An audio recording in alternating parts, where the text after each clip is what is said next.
Good morning. Good morning. Hello, everybody. How are you doing today? I am just finishing getting the chat ready. Here we go. Success. Good morning, Monique. How are you? I'm getting distracted because getting messages on the back end of YouTube. I'm not sure what they mean, so we'll see how things go. Good morning, Monique Robinson is here. Monique is one of the mods. Welcome. Happy to see you. Happy to have everybody here. Do me a favor, if you haven't liked the video yet, go ahead and do that, and then maybe we can get something stuff like this pushed out to more people who enjoy front end. I don't think I said that at all yesterday. I was so focused on the JavaScript part of this build from yesterday, which we had an amazing day yesterday. We used GitHub Copilot, and I am going to walk us through everything that we did yesterday. By the way, my name is Angela. If you're new here, welcome. I'm distracted by so many things this morning. If you're new here, welcome. I am a front-end developer and software engineer in St. Paul, Minnesota, which by the way, it is beautiful weather today. It is in the 50s, sunshine, breezy, the grass is green, the leaves on the tree are green. It's amazing. It's just beautiful. I turned off the air conditioning. I have the windows open. Anything could happen. Anything could happen. Traffic, road rage, barking dogs, conversations on the sidewalk right outside my apartment. Anything could happen. There goes Heidi. There goes Heidi. So, anything can happen. Go Elmo. Go is here. Welcome. Good morning. Yeah, let me know if you guys see anything on your end, like the stream is glitchy, there's problems with audio. I know you're probably going to do that anyways. Let me know. Rahul is here. Welcome, Rahul. All the mods are here today. I don't think Emilio is here. I think Emilio has some personal business that he's taking care of, so I don't know if we're going to... he might not be around for a little while. I've been chatting with him offline, and I know he just has some personal business that he's taking care of. And of course, he should be taking care of his personal business, of course. So we will be here when he's ready to come hang out again. So let's get started, shall we? I did a little bit of, I wouldn't say it was, okay, good. Monique is saying that the audio is good. Good. Yeah, I'm getting messages. It says, warning, the stream's current bitrate is lower than the recommended bitrate. We recommend that you use... So I was tinkering with something earlier this week, and I didn't think that I tinkered with anything related to my bitrate. So I had the same message yesterday, and everything looked fine when I was looking at the recorded version of the stream, but also when I checked it on YouTube, everything was fine. So we'll see how it goes, and I will troubleshoot as needed. So I'm not going to worry too much about it. Oh, and we have a returning viewer from yesterday. Hi, ma'am. I am back. So I'm going to attempt to pronounce your name, and I am so sorry if I get it wrong. Krishnakant, I hope I'm saying it right. Welcome. We are happy to have you. Thank you for being here. Okay, and Go Elmo Go is also saying that things seem good on his end. Excellent. I did go in on the back end of on the back end of YouTube, you can edit videos. So I went in on the back end and I trimmed out the first 6 minutes of yesterday's stream because I listened back in the recording of the echo and I was like, whoa, that's an echo. So I went in and I trimmed the first part of yesterday's video. So because people are, to my surprise and absolute delight, people are watching the replays of these streams, and I don't want them clicking on those videos and listening to 6 minutes of a horrid echo. So I did go ahead and take care of that. So awesome. I'm very excited for what we're going to do today. So this morning I went through and I reviewed, I wouldn't say that I refactored anything necessarily. I went through and I tidied up the JavaScript and maybe just moved a couple things around, and I went in and I added comments. So let's just spend a couple of minutes, because I would say that we did a fair chunk of this ourselves, and by ourselves I mean without the help of AI. And then we brought in GitHub Copilot to help pick up the slack towards the end, didn't we? So let's just review everything that we actually did. And by the way, all of this has been pushed up to committed to the GitHub repository. So if you want to look at this code, if you want to look at the demo page, it's a GitHub page. All of that is linked down in the description below. So let's start right here with our product variables. We have a function get products. This is to fetch and display the products. If there are no products, we clear and return. And then we have a reset. So if we're resetting, we clear the grid and reset the current index.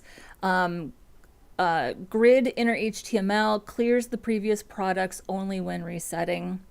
We're formatting currency, which we're going to deal with a little bit more, I think, next weekend, not so much today. Get products to display. So that's what we're doing here, to display. Then we are, for each looping through the to display products, we are creating our article, we're adding a class. This is our handle, the sale price display. So in our, let me find it here. In our JSON data, we've got a price.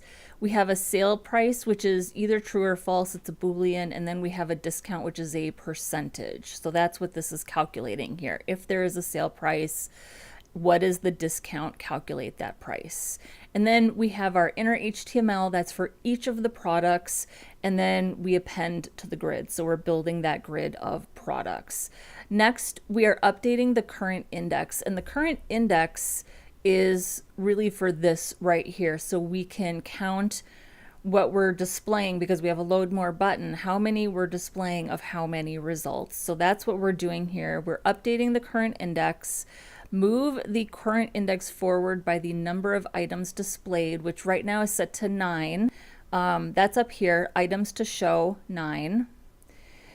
If fewer items were displayed than items to show, we've reached the end, and the current index should be set to the product's length. So that's what all of this is doing, is doing that count and displaying how many are on screen at once as we load more or reset. Then we have the load more button. This is specifically, though, to do the count and add a class once we've reached the full count. So if the current index is greater than or equal to the product length, I'm removing this class, and then I'm using classes to either hide or show that button. So that's for the load more button. Okay, next, we are getting the checked filters. So that's these right here. We are getting the checked filters. We query the checkboxes each time to avoid a reference error. Then we need to search. Oh, this is for the search input up here. So this is for this. In fact, let's just go ahead and reset this. And we'll do, so here's for the search, which is searching specifically the name value. And then we return an array of checked values and search terms in order to display our products. Next, we are filtering products based on the checked filters and search terms. So here we're getting that information. Now we're using it to filter. So we get the checked filters and the search term. We filter all products based on checked filters and the search term. So this is the filter function right here.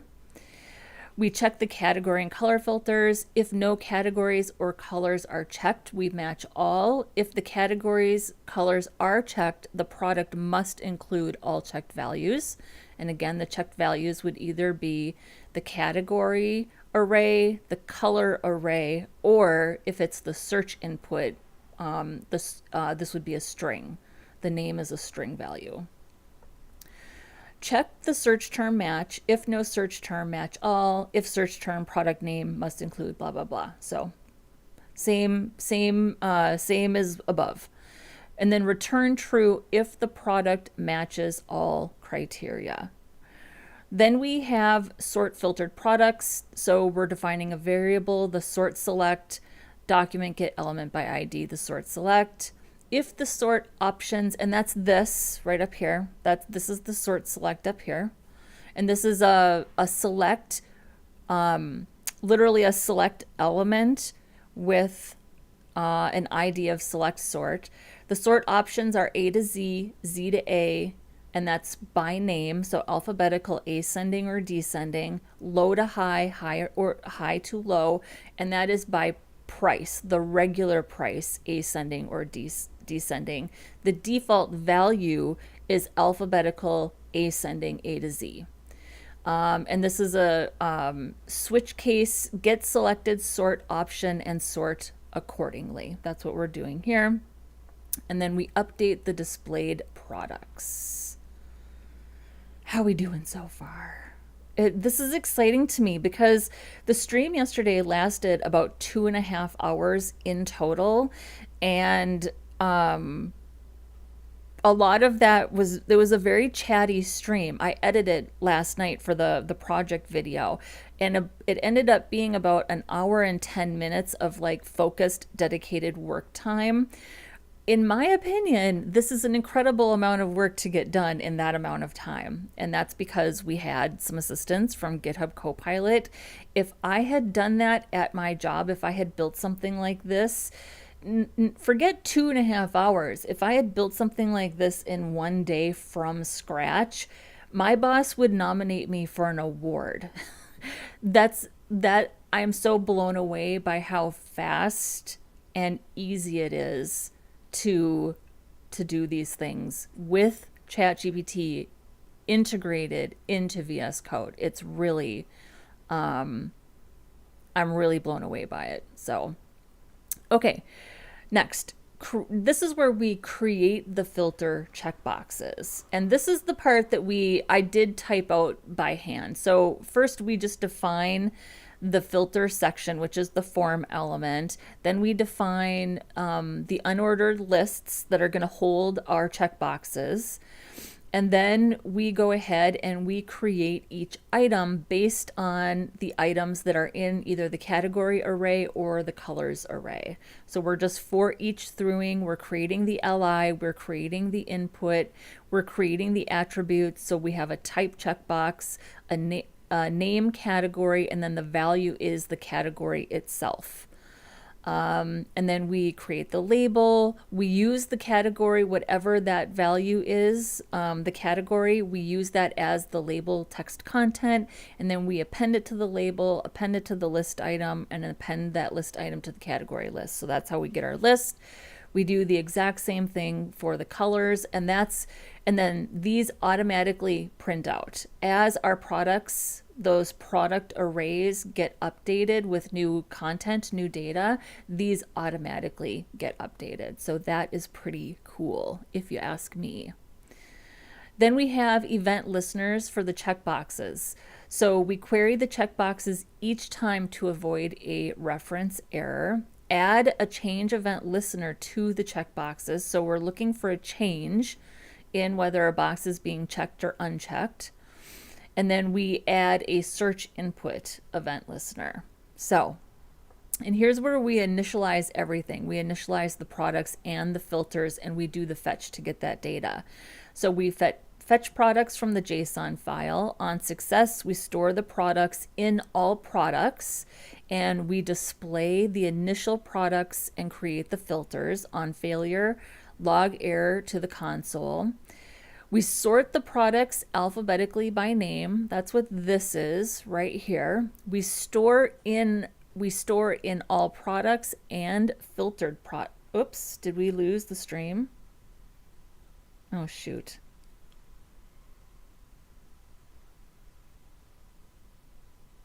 Can you guys hear me?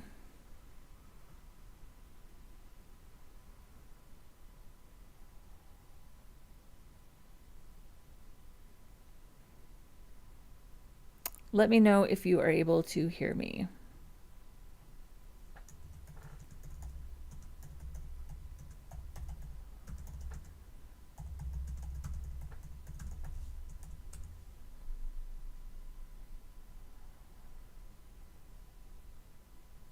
Was there an interruption?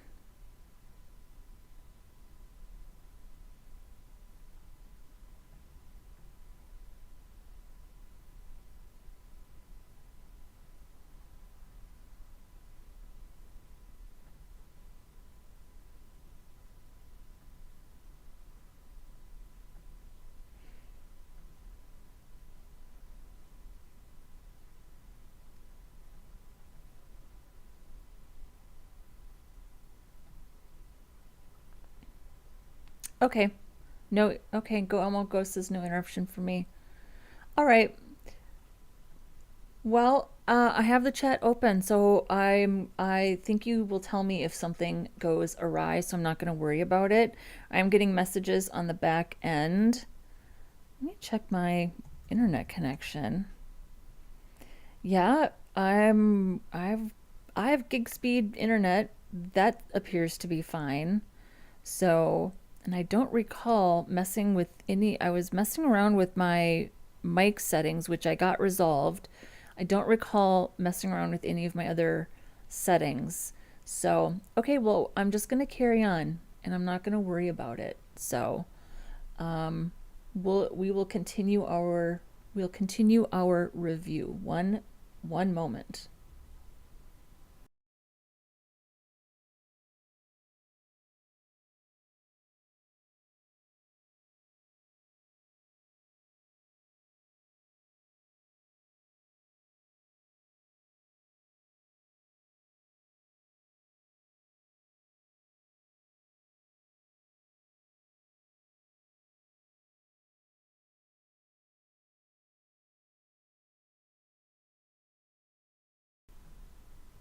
Okay. All right.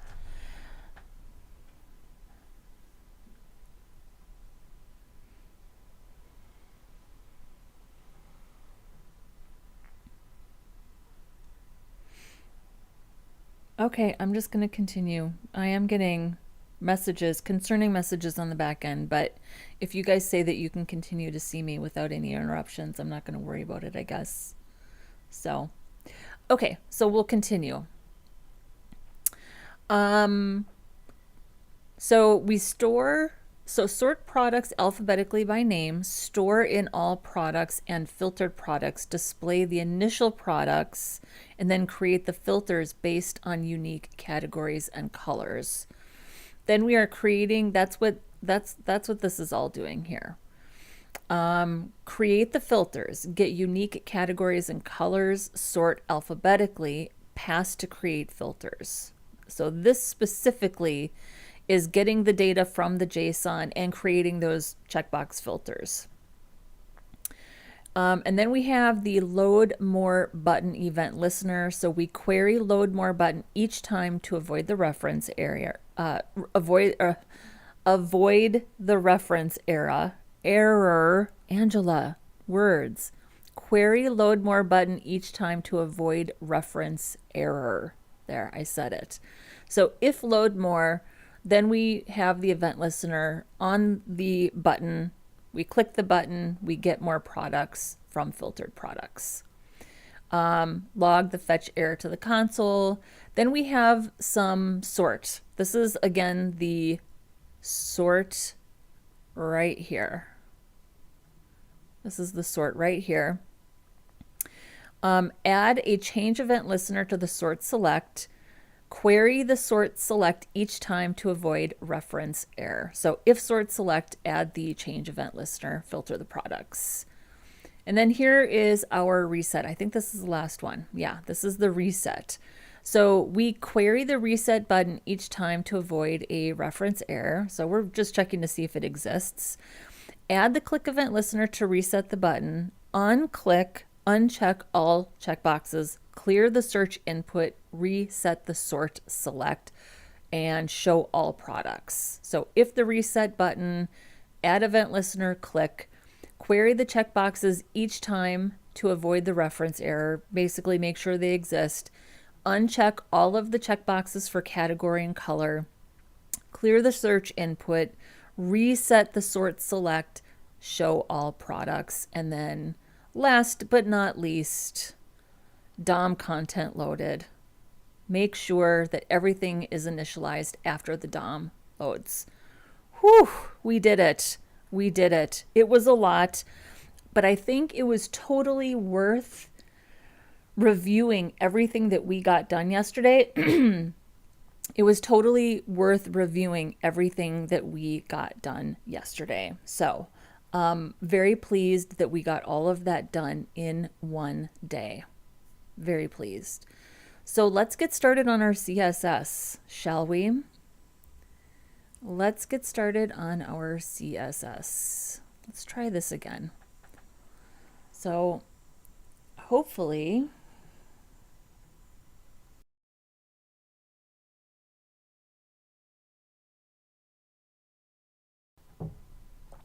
thank you. Thank you. Appreciate that. I was like, I woke up this morning and I was looking at things and I was like, might be worth going over this one more time. So, all right. So I don't think we need this. I don't think we need this. And today we get to do the thing that I enjoy the most and I am most comfortable with. And that is just some good old-fashioned CSS. And we have somebody new. Madhav, hello, welcome. Thank you for joining us. We are happy to have you. We are happy to have you.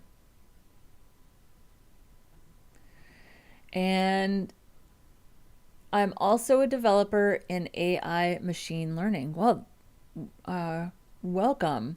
That's good to know. I know very little about the inner workings of AI and machine learning. Obviously, I am a user of those things, but I don't fully know the development side of it. So you're going to see somebody using it. You're going to see somebody using it. Although I don't think we're going to be using it today because I generally don't need help with HTML or CSS. A little bit with accessibility. I like the help of AI to help review accessibility to make sure I'm getting that right. But for the most part, the CSS stuff I can pretty much handle. Let's also let's make sure that our mockup is open. Be good to reference that.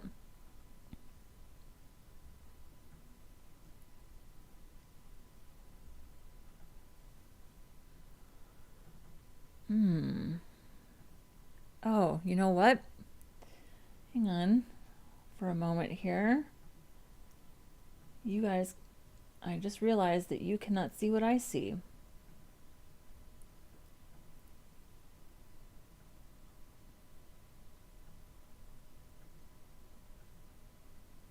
There we go. I think now that you can see what I see. Yes.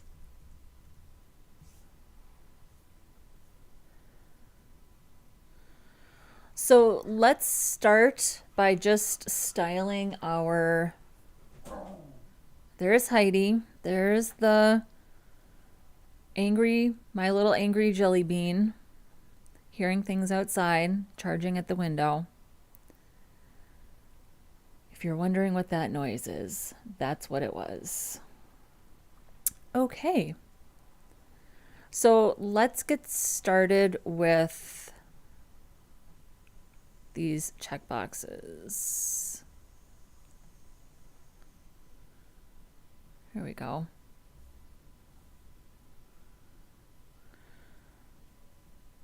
And oh, you know what? I might have let's make sure I even did this right. I think I accidentally had 2 category filter IDs in here, so we'll fix that. And in here, it's fine. So let's do that first. So that should fix that. And now that's correct. There we go. The other thing that I wanted to, let me see here if I can find it. I bookmarked it. The other thing I wanted to do that I've never done before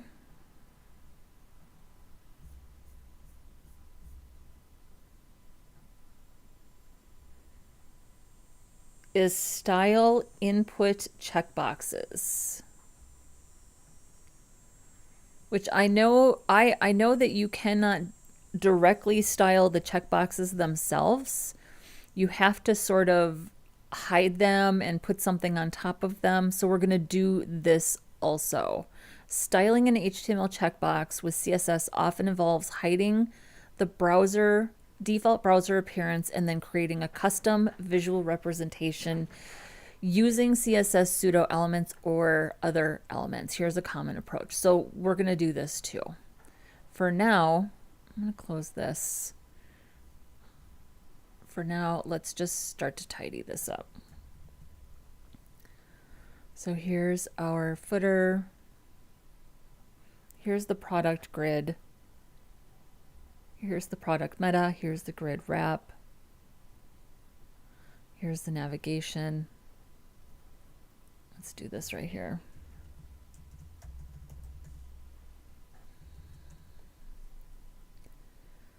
Oh, I guess I do need this. I don't know what any of the classes are.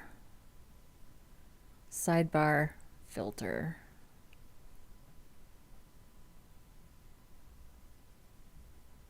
Sidebar filter. Well, I don't think we need to style this exactly. Here's the form.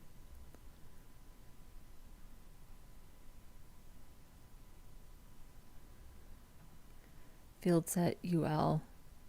Probably, let's give these field sets a class.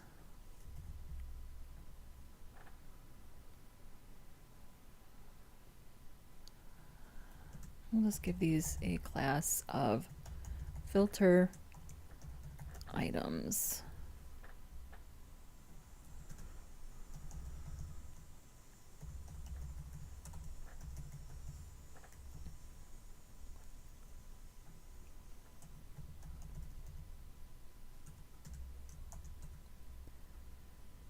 Filter items, actually, the filter items UL. And we'll say padding 0, margin 0, list style type is none.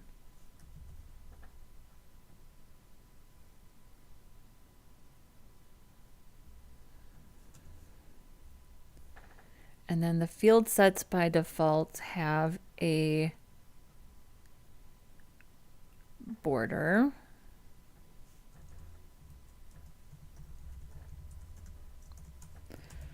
So we'll say border none. And then our categories are this serif font. So let's go ahead and switch that, which I think we have a serif. We have a serif class. So let's just add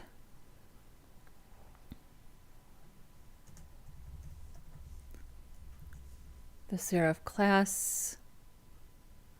There we go, right up there.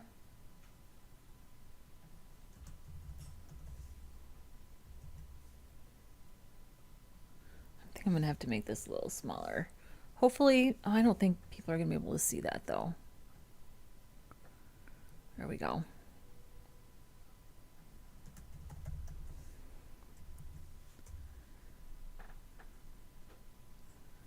And tertiary, I mean, I feel like all of our serifs are uppercase, so maybe we could just style the serifs that way. Text transform, uppercase, letter spacing, 2 pixels. And I think it could be, I'm not going to change the font.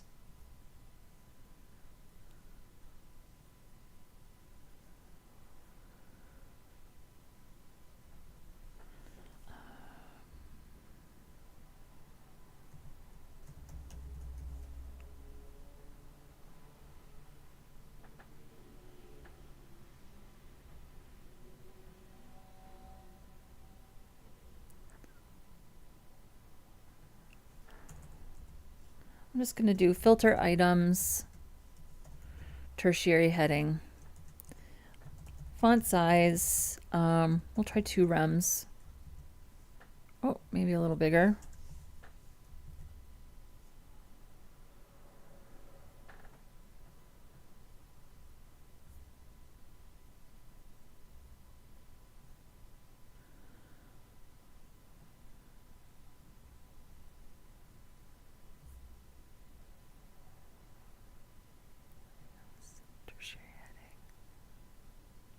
Oh, this is a sibling, and it's in the wrong order. Got it. So in that case, I'm going to do tertiary heading has, and has is a pseudo class. It represents the state. So if it has something, the sibling filter items. It's the only way to really go like backwards in CSS. So normally everything in the DOM moves forward. It's a child, it's a sibling, it always comes after the selector. Has lets you kind of look in the opposite direction. So tertiary heading, if filter items comes immediately after the tertiary heading, now I can style the tertiary heading in that instance. And there we go. That was a neat trick when I learned it, and we can see there that that is now working. But it did not work for our search, which is fine. So we'll add, I think we can we just add another one? Has, we'll just do has input type equals search.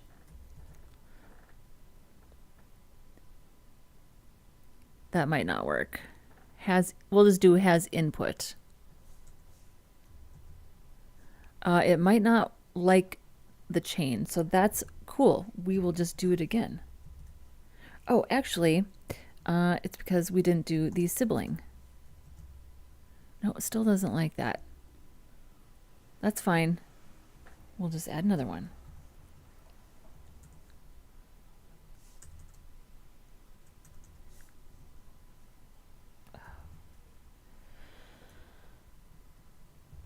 Where are we? Here. There.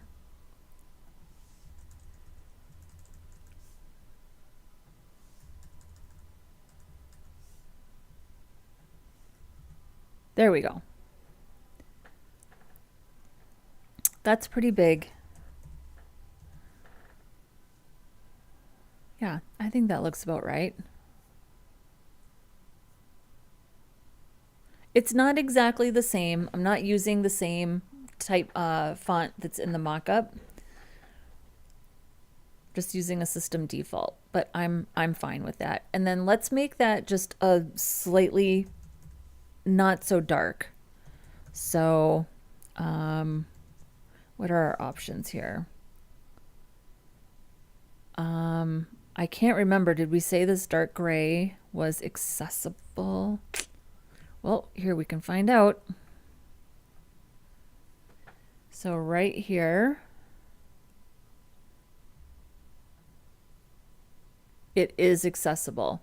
Woo, we just skate by. Beautiful. Okay, love it.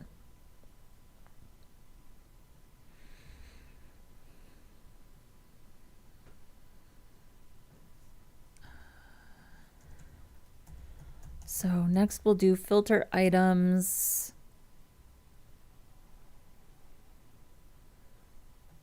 Well, we'll just do input type search.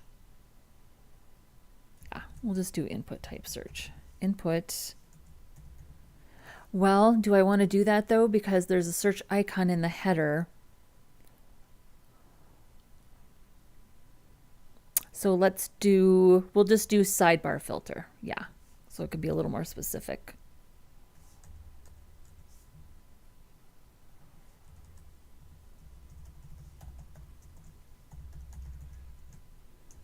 And then we'll do input type equals search. Boy, I'm writing this like sass.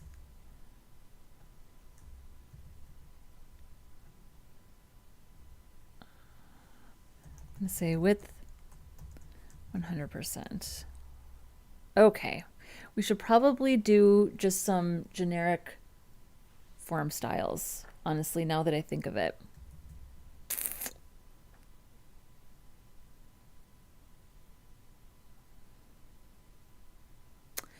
We also need to fix up our buttons because all of our buttons, I styled all of the buttons to look like this based on what was happening in the header. And I'm not even going to use this markup anymore moving forward. So, but I don't want to deal with this until next weekend, and I don't want to break my header. Okay. Also, this is just, this is a little too much for me. I need to go back to the regular layout. So let's just take a peek at the header really quick and put some classes on these buttons because I need to restyle them.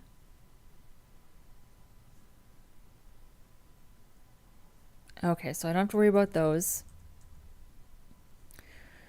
These are the ones I need to worry about. So these have classes. These have classes. So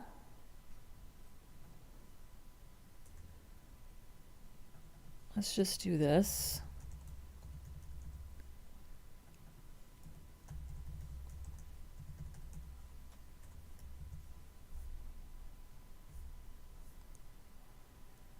All right, that looks okay. So our header still looks okay. Now we have our buttons. Yes. Okay, now we can just go ahead and style the buttons, and I'm not going to worry about this.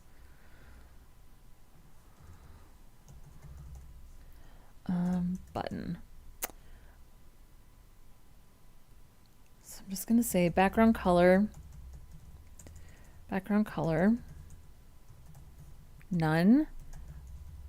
Actually, no, transparent.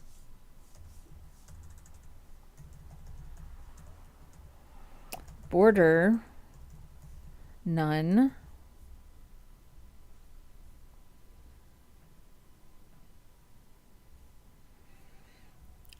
Well, actually, so how do we want our buttons to look? Let's look at the mockup.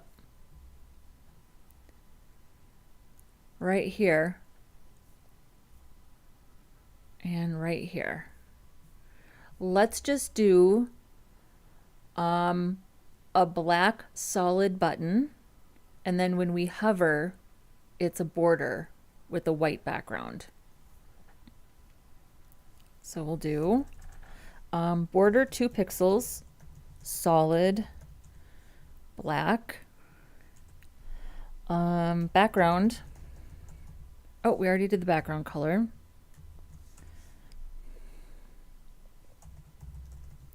We'll do padding 1 rem on the top and bottom, 1.5 on the left and right.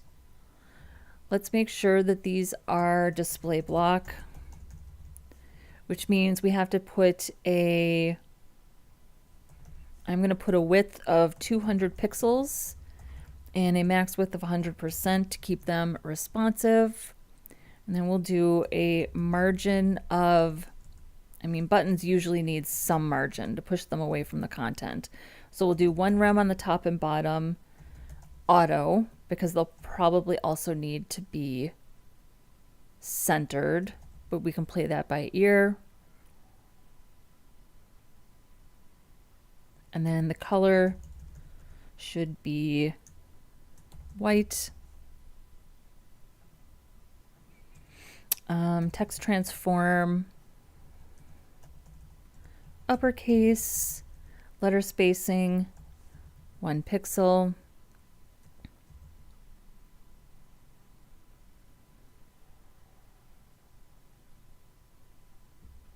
Yeah. And then we'll do a hover state. So we'll do focus. Focus, active. Actually, no, it's hover.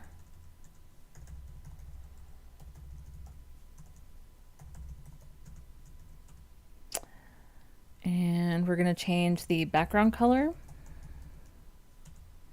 to white. No, the background color is black. The button default state background color is black. The border is black.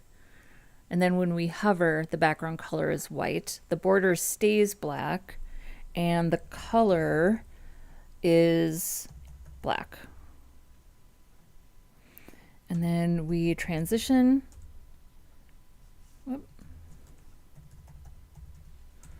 We transition the background color. 300 milliseconds, ease in, out. And then we transition the color. You could just say all. I don't know. I've been getting into the habit of being a little more explicit.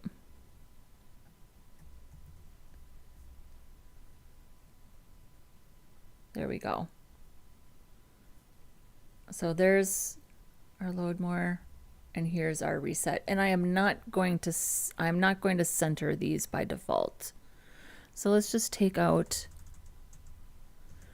We can still do margin on the top and bottom, but they don't need to be centered by default. I also think they're a little wide. Honestly, aren't they inline block by default? Maybe we could just leave them inline block. Yeah, we'll just leave them inline block, and then we can style them as needed. Why is this one?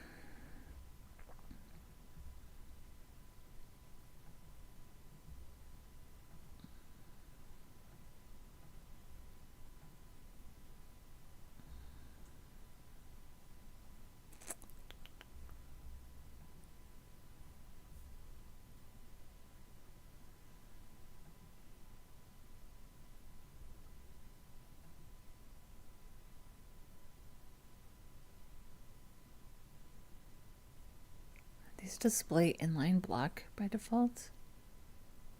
Display inline block.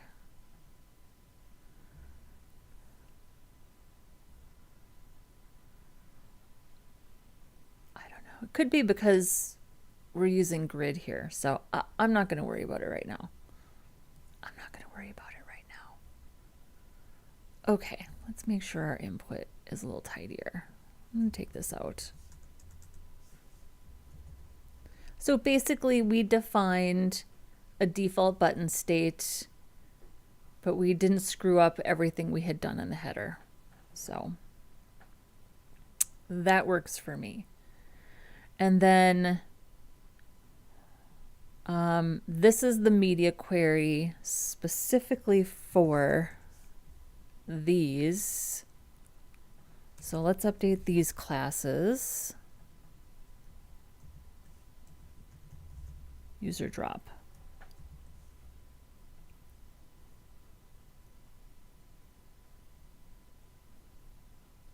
Yeah. Okay. Back to the filters.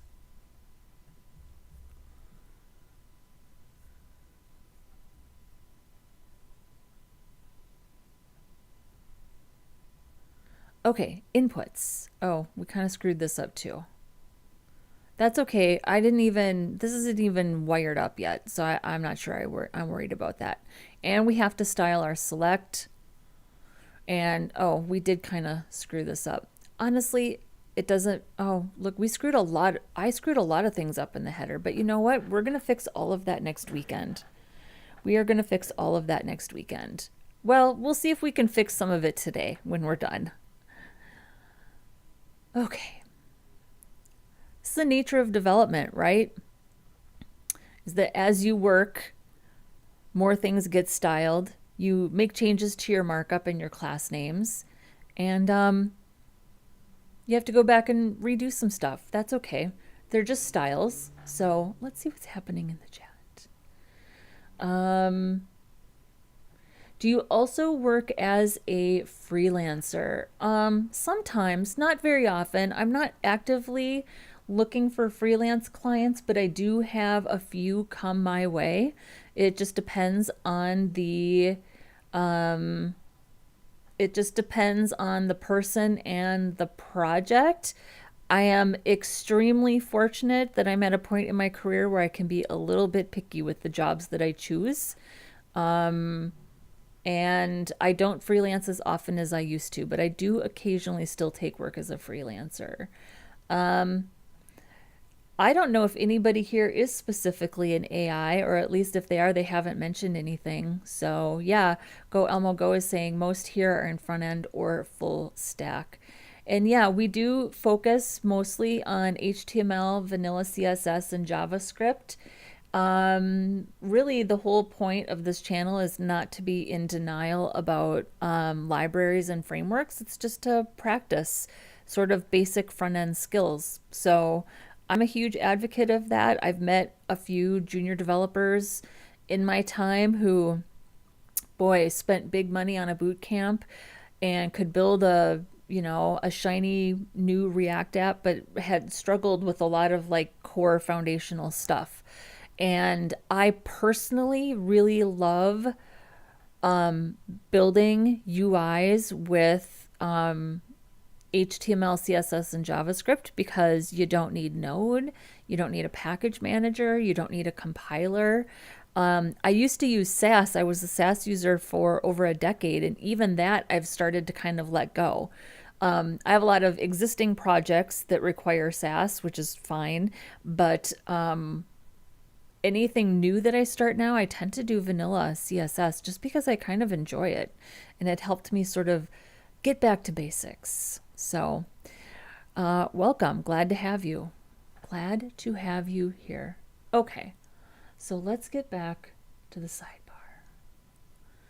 So this search needs a little bit of placeholder text. Let's hide this.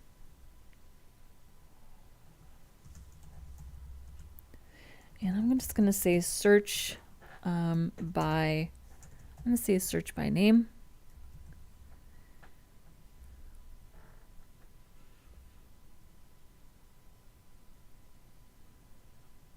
And I am just going to style specifically here. I'm not going to worry too much about more global styles. So let's say padding 1 rem, and we'll change the border to 1 pixel solid. And we'll give it a nice dark gray border. We'll see how that looks. I don't know if there's really too much here we need to do. Yeah, I think this is fine. So we have our H3. Maybe we could soften up that border a little bit. Although we do want to keep it, we do want to make sure it's accessible. You can't even tell the difference between gray and green.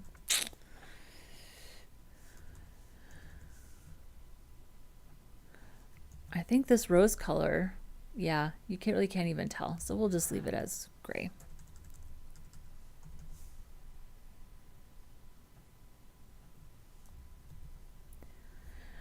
And then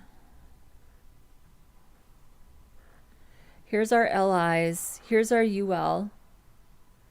Here's the field set. Okay, looks like the field set has a lot of default styles that I did not know about. So let's go ahead and clear those. I'm going to put those up here in our global styles.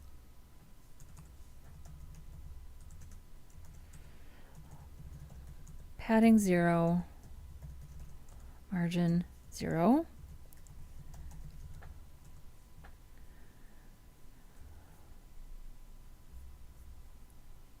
There we go. Here's our unordered list. Here's our LI. Here's our label. So we don't have to do a for or an ID because we put the input inside the label. So we don't need to say for the label is for this input. It's inside the label.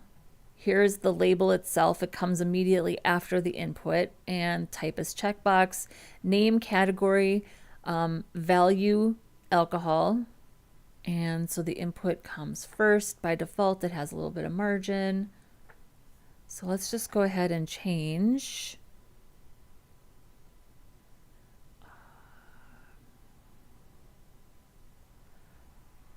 Right here.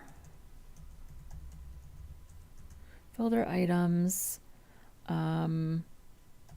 input.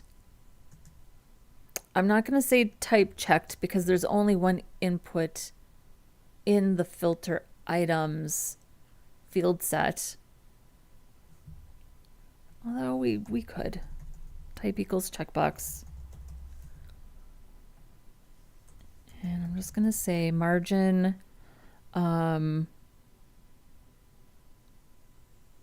I'll just say margin, right? 0.5 rems. Okay, now let's see if we can figure out, well, did we even get this? Okay, let's go ahead and add this border as well. We can do that. So here's the UL, or the LIs rather. Filter items, LI. We can add some, well, let's just do border bottom and see how much, we're going to have to add more space, but let's see how much we need to add. So we'll do 1 pixel, solid, var. I am going to use light gray because the light gray is not a UI element, so it can be light. It doesn't have to be an accessible color. Oh, it could be maybe a little darker. I mean, I basically can't see it at all, so we'll just do gray. There we go. That's a little darker. And then let's do, we'll just do a tiny bit of padding. We'll do 0.5 rems on the top and bottom. Whoops. And we'll do a little bit of margin. 0.5 rems on the top and bottom. Nothing on the left or right. Oh, that's a bit much. Cut that in half. There we go.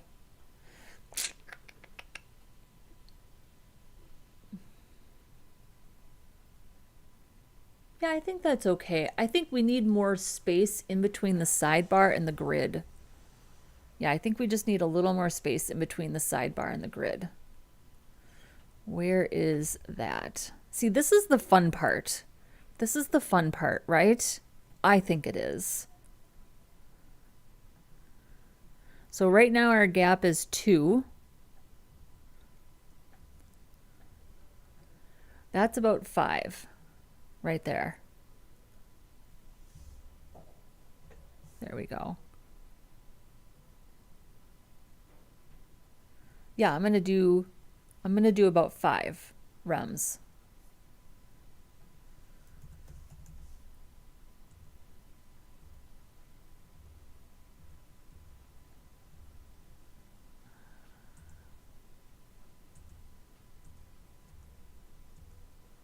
Right here.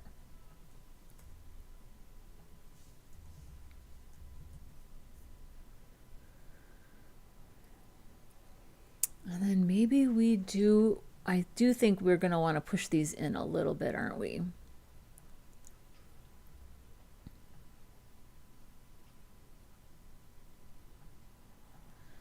So I think on the LI,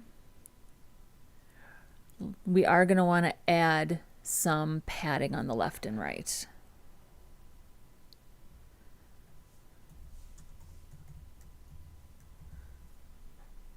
Yeah, I like that. And then honestly, let's just make this text a little bigger. So that would be the label.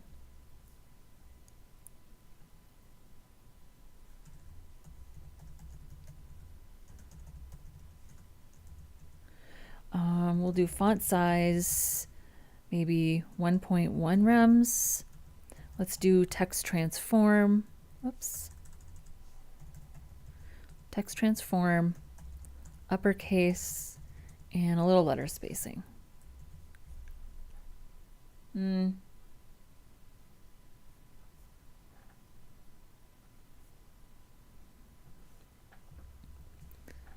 don't know. I feel like we still need a little more room.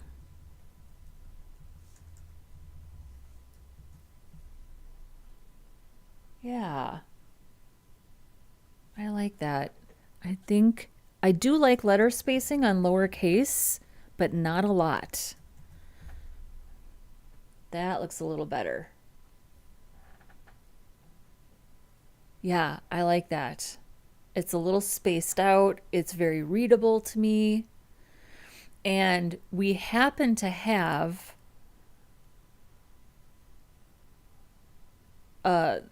the number of items in the category and colors happens to align with the size of the grid itself. Aesthetics matter. I like it when things are aesthetically pleasing, right? Aesthetics matter.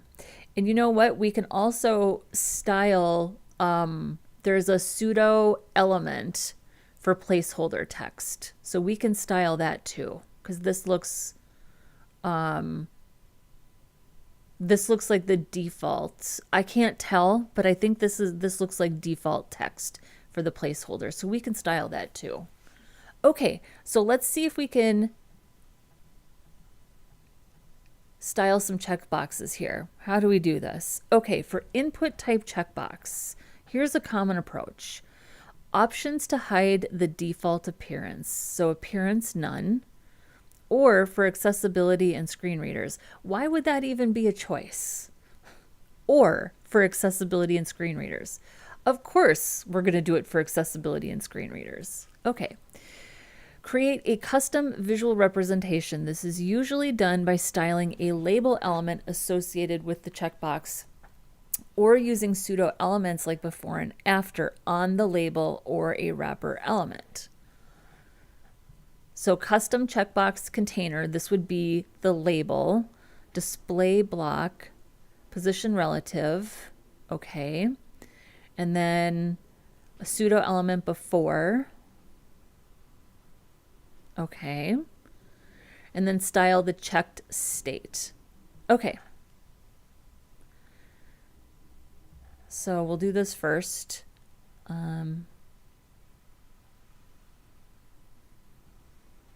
We'll just do what they recommend first.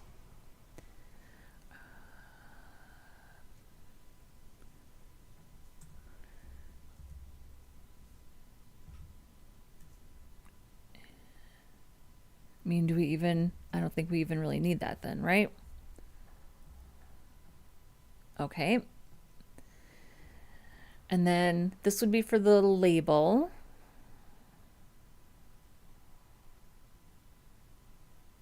Display block, position relative. Other styling label text. So here's our label.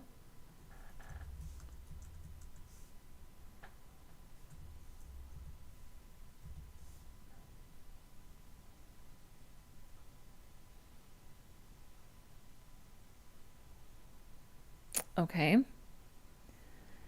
Here's the pseudo element. We'll see how these styles shake out.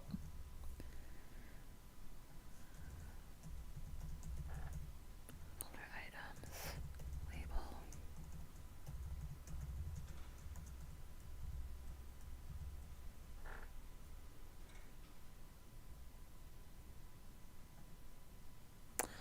Okay, that's not too bad. We just need to align them a little bit. But the whole thing is clickable. And the whole thing is clickable because we put the inputs inside of the labels. That's why the whole thing is clickable. That's why the whole thing is clickable. So let's just, we just have to line these up a little bit. This was easier than I thought it would be. So here's our pseudo element.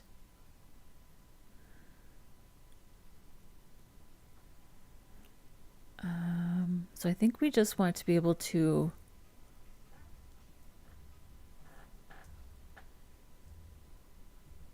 move these down a little bit.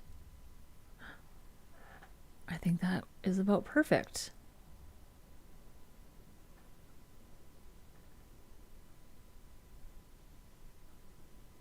Yeah, about 3 pixels.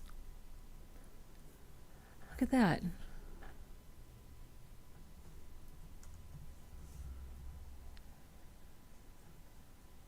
And then we'll put in one of our own colors. So our border is going to be, I'm going to do a green border and a light gray background. Let's see how that looks.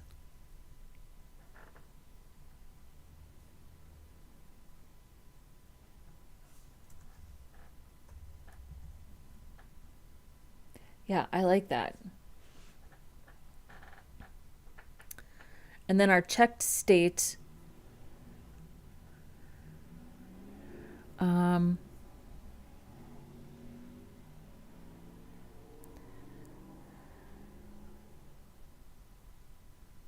so we use before for the unchecked state, style the checked state,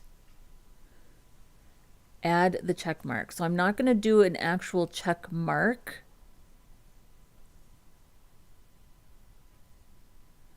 I'm just going to do change the background color.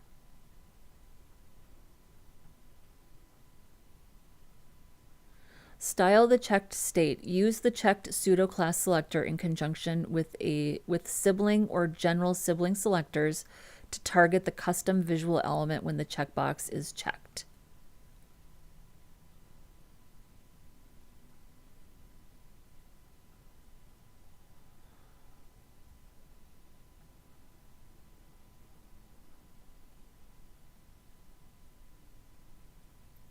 So if this is hidden, why are we styling this if it's off canvas? Oh, because, okay. Disregard.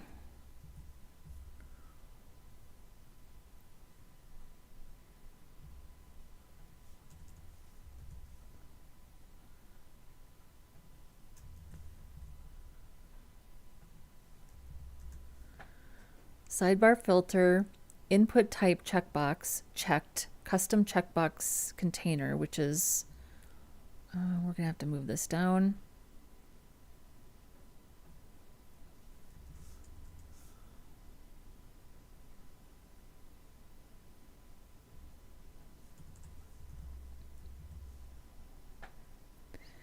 And this is, the container is just the label.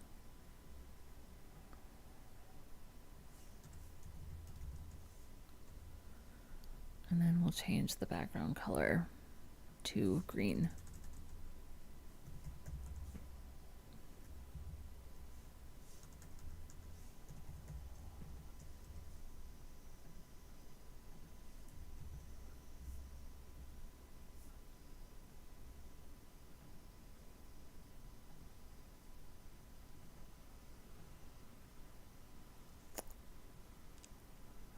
Let's see here. Sidebar filter. Oh, filter items input.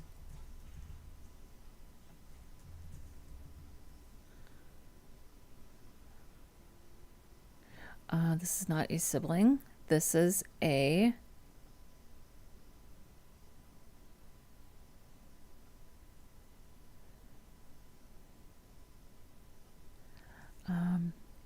because the input is inside. So I think we just need to move these around. Label before.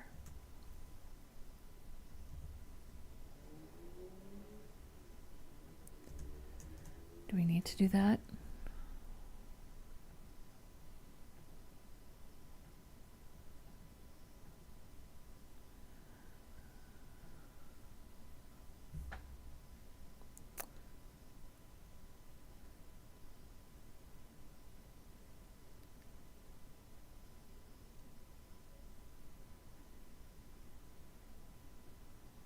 Okay, hang on.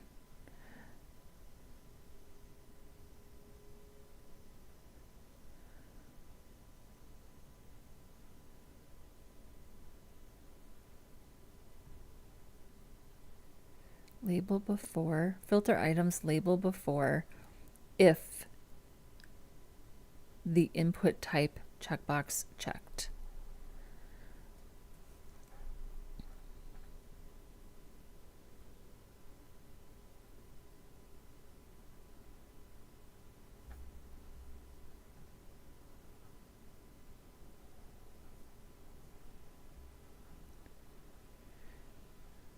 With sibling or general sibling selectors.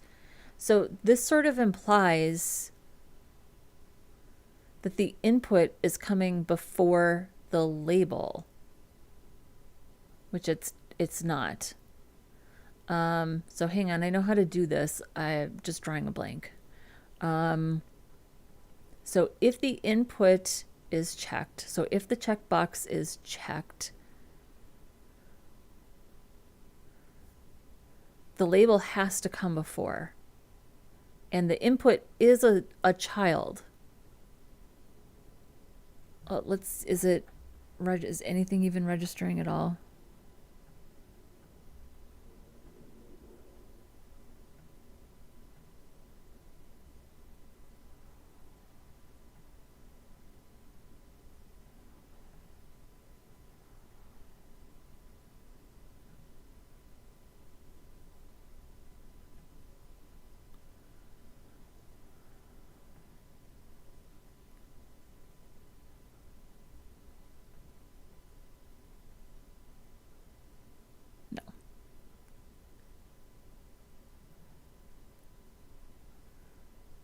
Let's see here.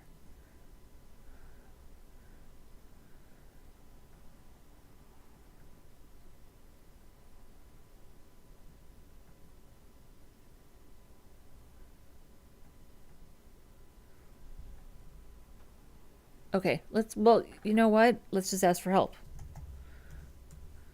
Okay.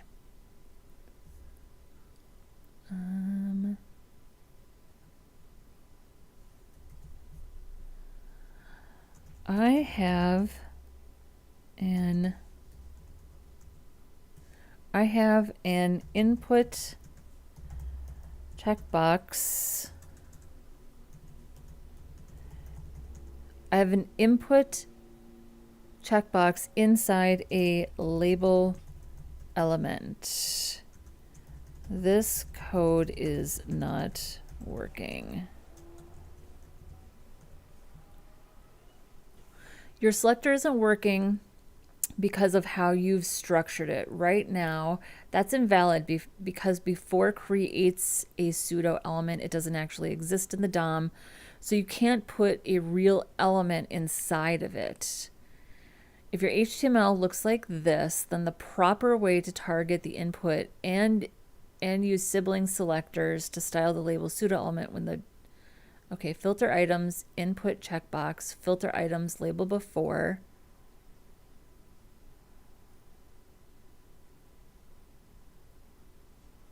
Change the pseudo element when the check. Okay, didn't we try that? Or did I just not try it and assumed it was wrong?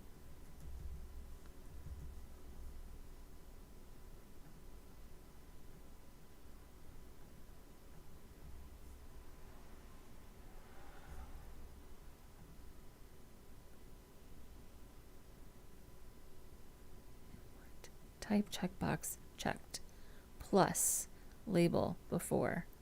Change the pseudo element when the checkbox is checked. Before attaches to the label itself, not the input. You can't nest input under before in your selector. Use input checked plus label before adjacent sibling, or input checked label before general sibling. If your input is inside the label, you can still make it work by slightly rearranging things.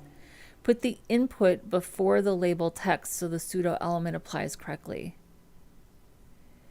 Okay, I just said it was inside. Yes, it's inside. I don't want to rearrange my markup, and this is obviously not working.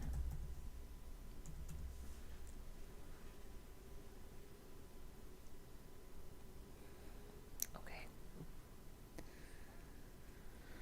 Thinking longer for a better answer. I hope that's true. I really hope that's true.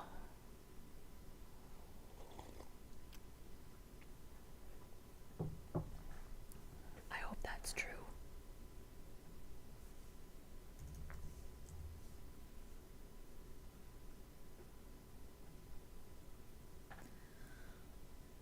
Doo-dee-doo. Okay, let's see what's happening in the chat. So Go Elmo Go says, I forgot my cheesecake was still baking. Luckily I got it in time. What did I miss? I don't think you've missed anything, my friend. I don't think you've missed anything. Yes. First of all, if you're new here, welcome. We have had such a fun little growth spurt on this channel in the last month or so. So welcome. If you haven't liked the video yet, I would appreciate it if you did so. Maybe we can get this pushed out to more people who enjoy this type of content. And if you are watching and you haven't subscribed yet, what are you waiting for? We would love to have you. We are such a fun, nerdy bunch of people who enjoy front end.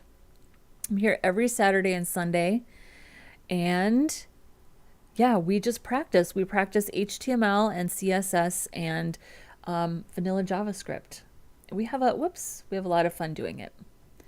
Okay. So with the input inside the label, the clean fix is to use the has parent selector so the label can react to its checked descendant. Label has input type. Okay.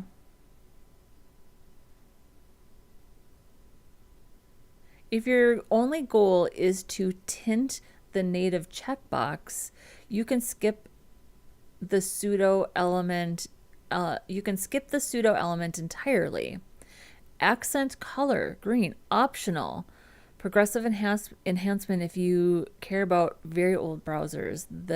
I don't care about old browsers. We've come this far. Honestly, I was thinking about has. I just wanted to see if ChatGPT knew about has, you know. That's it. That's all I wanted to know. Oh, look at that. That worked.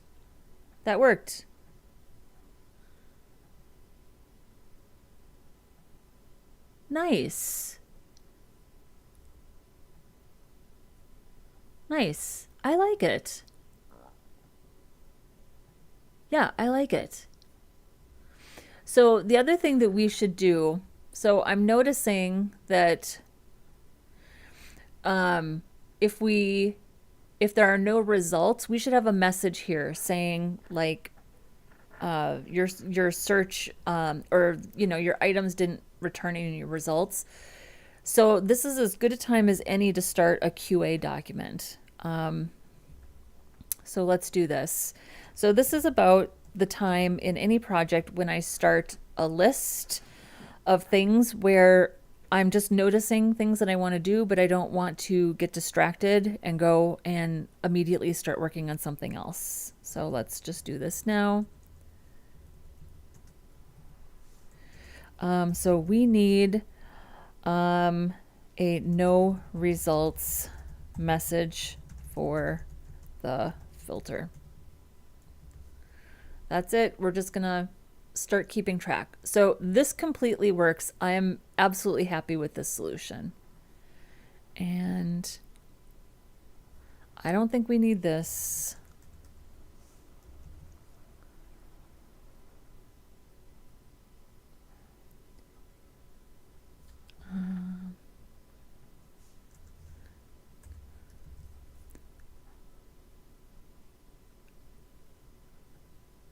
Yeah, I like this. I like this. It works for now. It works until I change my mind. Okay, let's work on these actual. So as far as I'm concerned, I mean, maybe we could put like an underline or something underneath these. Yeah, let's do that. We've got room. So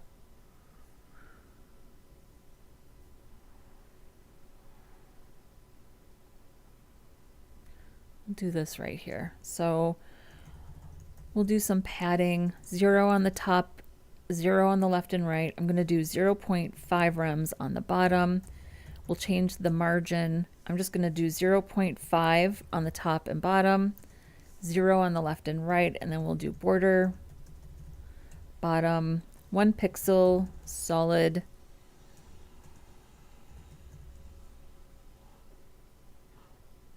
and I'm just going to do the regular gray color, just like that. Actually, I'm going to change that a little bit. Instead, let's do 3 pixels dotted. Yeah, I like that. And then let's push these containers away from each other.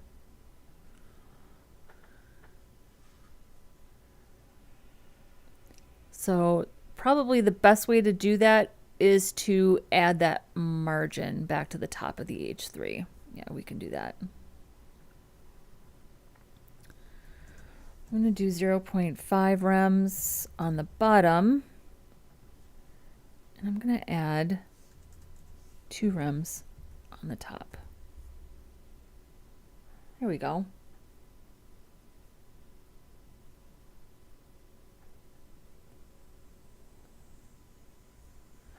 And I am going to add a little more to the bottom here.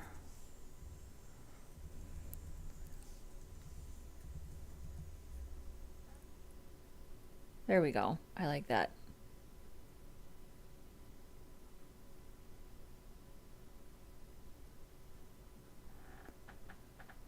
Oh, Emilio's here. Welcome. Well, thank you for that. Hopefully you got the version of the stream from yesterday where I trimmed out the beginning where I had an echo for a full 6 minutes. So we are happy to see you. We are happy to see you. Okay. So for now, I'm done with this sidebar. Let's dig into these actual cards. Where are we at on time? We're doing fine.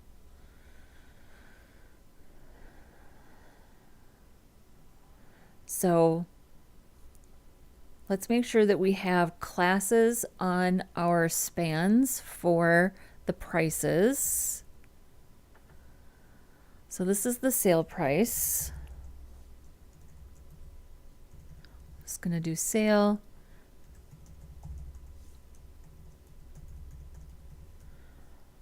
This is regular.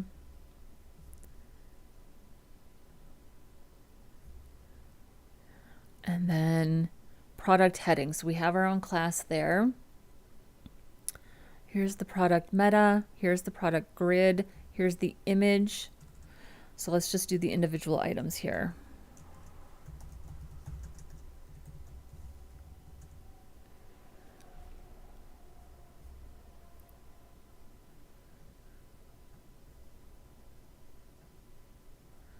Product heading. It's an H2. It's bold. So I'm going to take the bold off. I'm going to make it a little smaller, and I'm going to make it uppercase. What is that heading? Product heading. I'm just going to say font weight 400, which is normal. Text transform, uppercase, and we'll do a little letter spacing. We'll do 1 pixel. Whoops. And I think this could be a little smaller. So what is the default? What is the font size is 1.5 ems. We're in rems. So let's just do a font size of 1.25 rems. There we go. That helps a little bit. What are our font sizes? Let's double check here. So Railway 1 to 900. Okay, what are my options? What are my options? I would like to know. Railway. I kind of like 500. Right now we're in regular, and I think it's a little too, I think it's too thin. So let's put in 500 and see how that looks.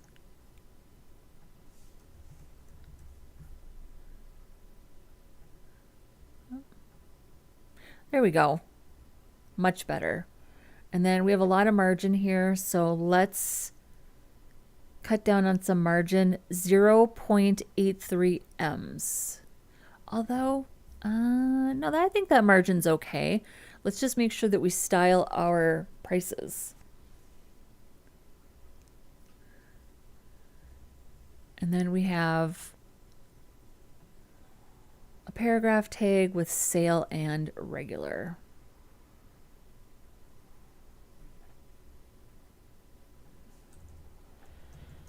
So we'll say,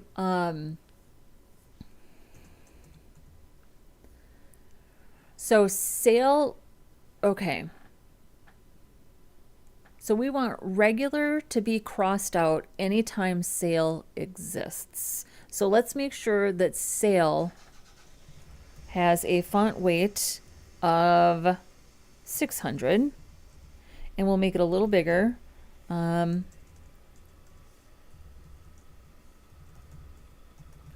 We'll do font size 1.1 rems.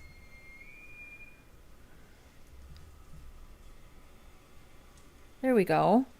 And then we'll do a little margin on the right. So maybe 0.5 rems. Push it away. All right. And then regular. We can make the regular also 1.1, but we won't change the font weight. Font size 1.1 rems. And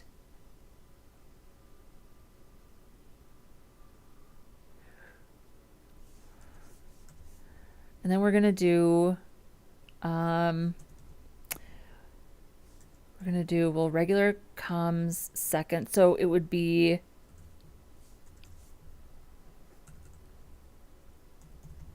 sale plus regular. So if there is a sale and regular comes after it, then it would be text transform line, isn't it line through? It's not auto completing, so I don't think that's it. No, what is it?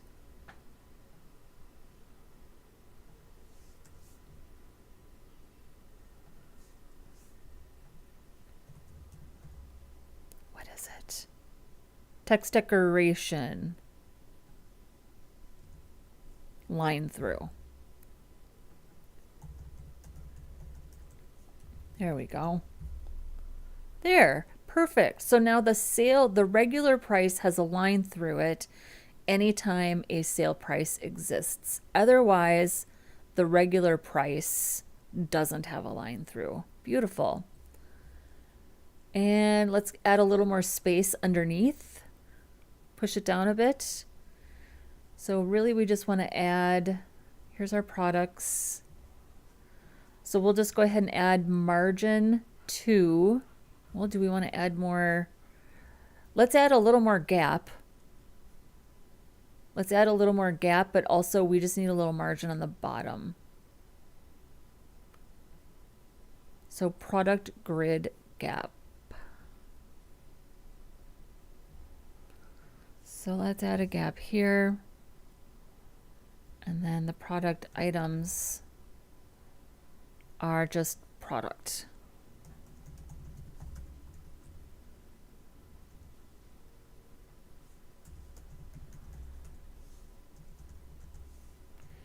I'm going to give it an extra 2 rems. That's a bit much.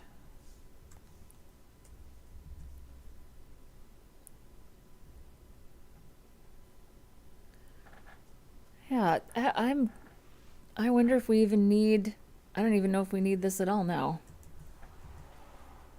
Yeah, I don't think we do. I do feel like maybe this title could be bigger, and this does seem like an awful lot of space. This does feel like an awful lot of space. So maybe we could just bump this up a tiny bit and adjust the margin here. So maybe we'll just try 1 rem on the top and bottom.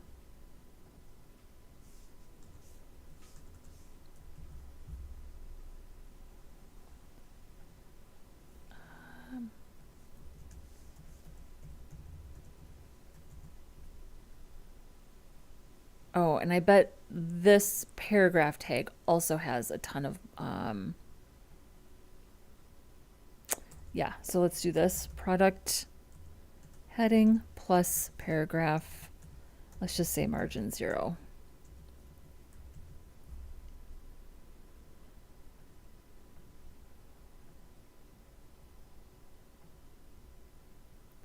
So we cleared the margin there. We still have a little bit of margin there. Oh, and it has a lot of line height too. So let's adjust the line height. Whoops.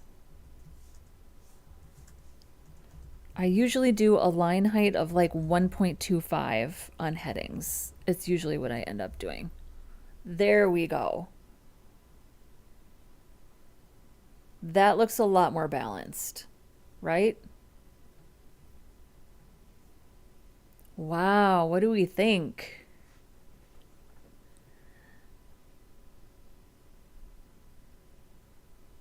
Oh yeah, Rahul. Sorry I didn't see this.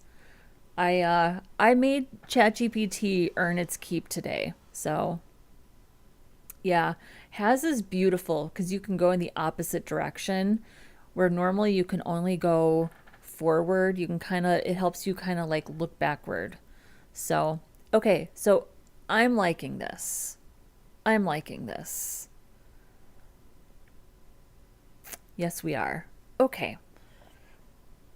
So let's, I'm good with this. This doesn't need to be any different. We need to fix this. What's going on here? What is happening here?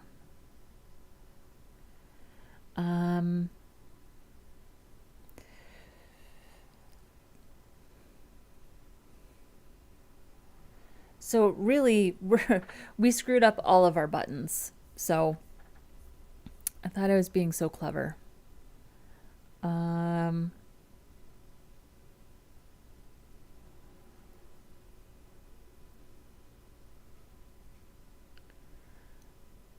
Let's just make these a class of button and change the 2 buttons that we were trying to style. At this point, this is the better approach.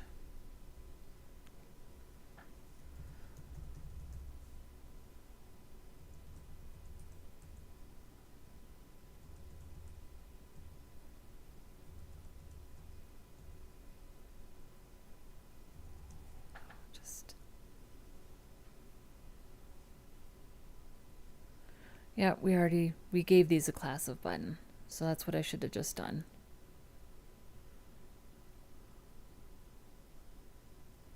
And then these also have a class of button. That fixed it. Okay, so that mostly fixed things. So these are still styled, these are still styled. Let's give our class of button a cursor, pointer.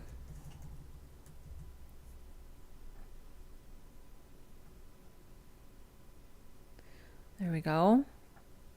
All right, so these are back to normal. We're going to deal with these next week. And then anything else like this, well,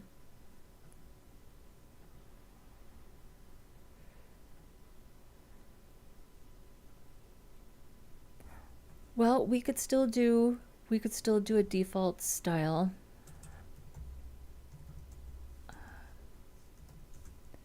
We could just say border, none, background, color, transparent.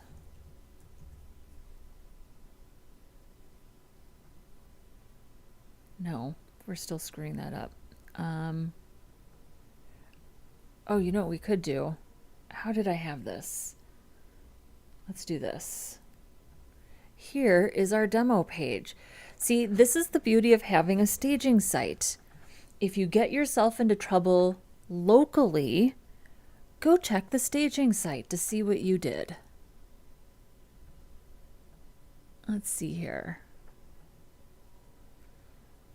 So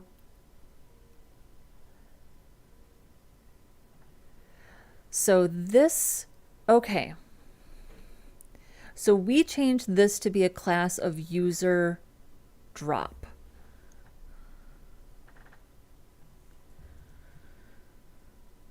So that would be the cart right here. So let's give this a class of user drop.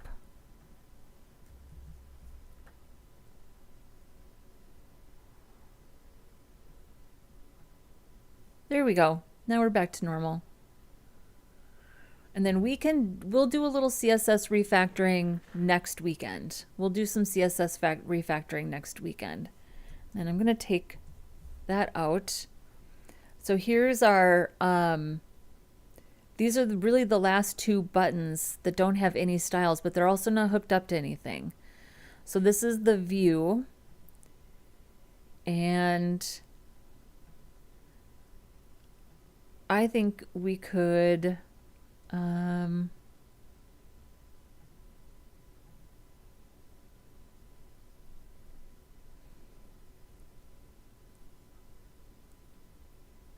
could also do, let's do this.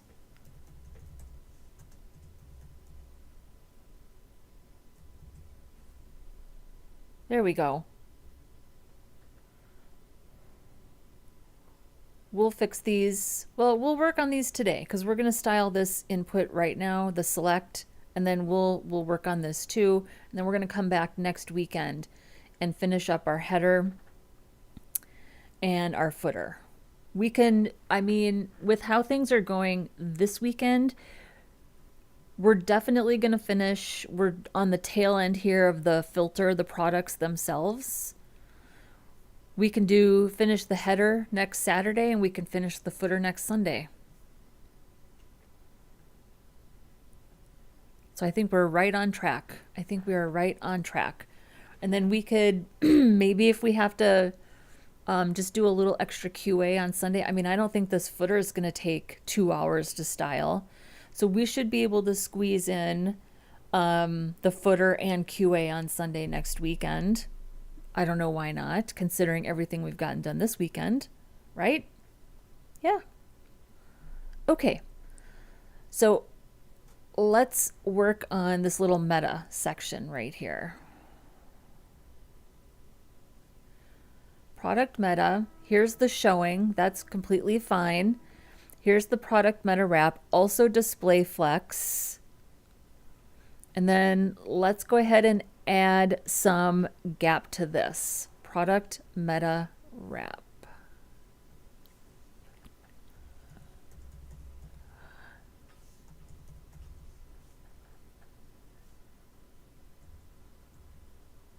right here. I think we can just add some gap to this. There we go. And then let's make sure, so these are product meta wrap. So let's, on product meta,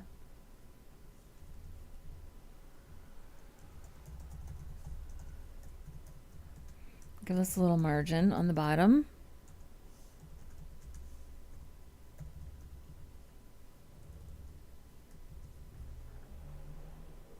There we go. And then we have a class sort with a select.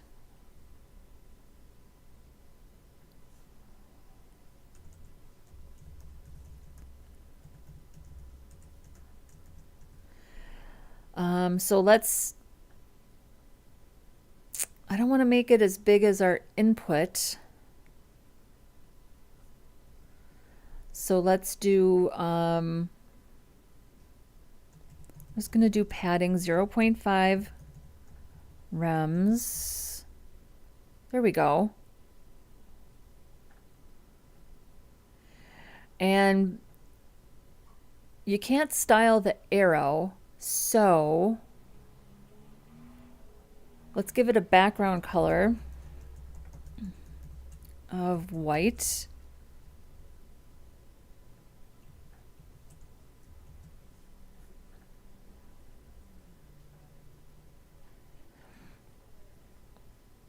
And then I think we have, do we have an, we've got arrows, so we can put in our own. So you can't really style these arrows, but we can put in our own arrow. It's exactly the same. It's just a little bit bigger. See, I wouldn't even replace it if I could just like move it, but I can't move it. Can't style that arrow.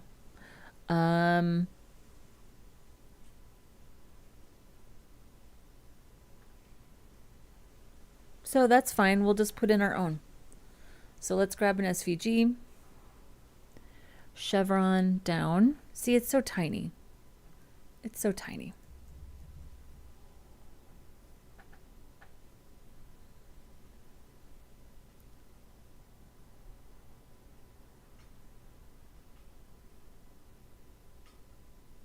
Where is it?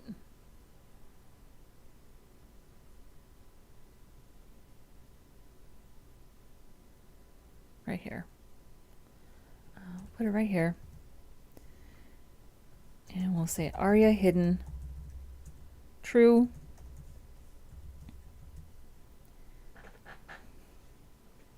Which means the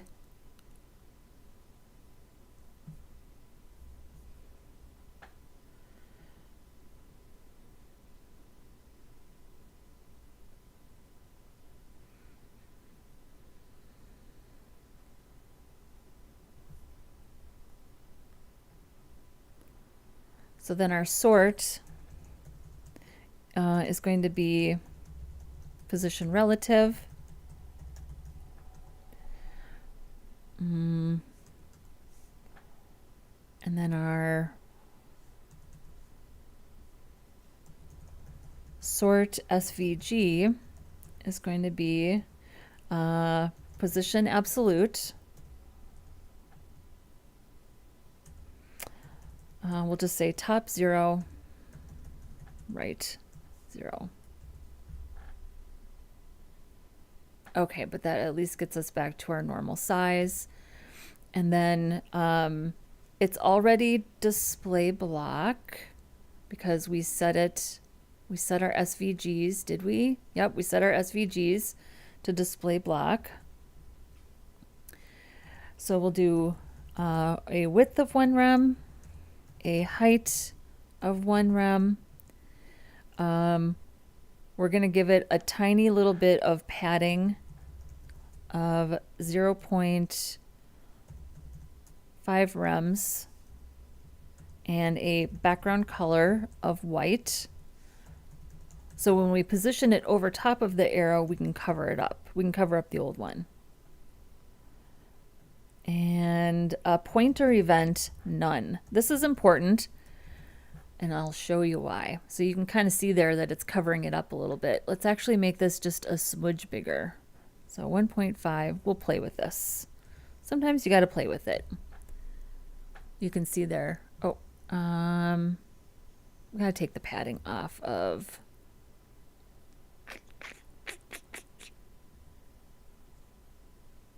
Well, we need a little bit of padding. There we go. Really, it's a bad idea to add padding to the SVGs. But you can see there, that's the, although it should be 48 by 48. So let's add a little more padding to the sort to make sure we have a tall enough tap target. Although we would really add it to the select, wouldn't it?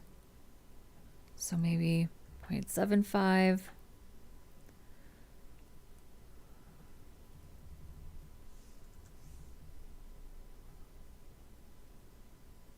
Wow, we're just going to have to make this one rem.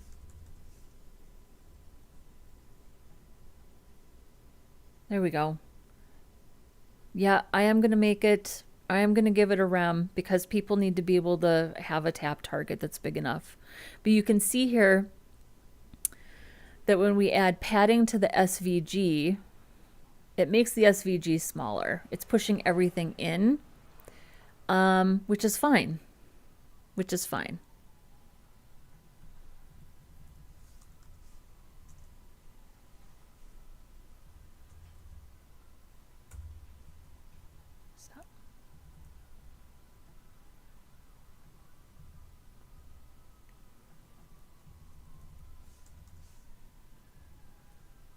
There. So now you can see that we can position it in there, and it just makes it a lot easier. And since it's absolutely positioned against the sort, that will be really easy. So I'm going to make the width 2 rems. I'm going to make the height 2 rems. And we're going to make, I think we're leaving the padding the same. Yeah, but we're adding padding to the sort, to the select right here to give it a big enough tap target. And then I'm going to do top 50%, and then we're going to transform. So we'll do transform, translate y negative 50%. That should center it on the y-axis. Beautiful, right there. And then let's just move it over a little bit.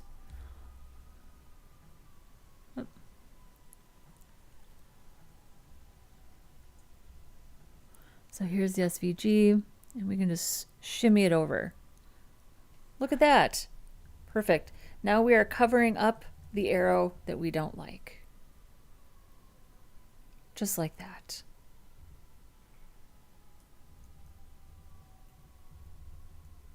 I'm going to do about 4 pixels. And we could add more padding to this. We could add more padding to this and then resize the SVG. I'm fine with this.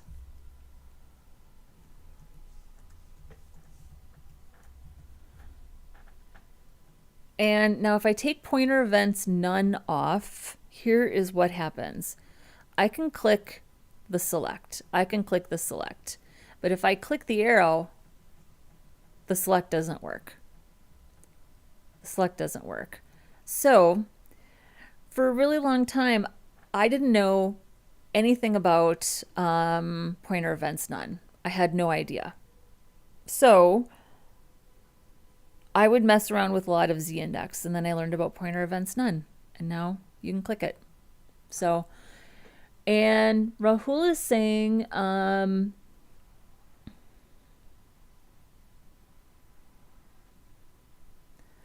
okay, but appearance, so this is a good point. I'm glad you brought this up. Appearance none removes the default icon, but then it makes it, I don't think it'll be focusable by the keyboard for accessibility. That's why I don't do that. So I think if it's appearance none, does it get keyboard focus for accessibility? We can try it.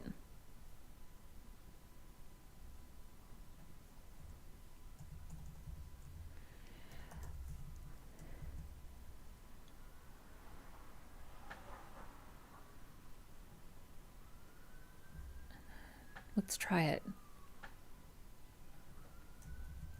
I honestly don't know. I thought that if you did appearance none, it wouldn't be accessible for keyboard focus. I guess I'm prepared to be wrong. So, yep, that did remove it. Okay, let's see if we can tab through.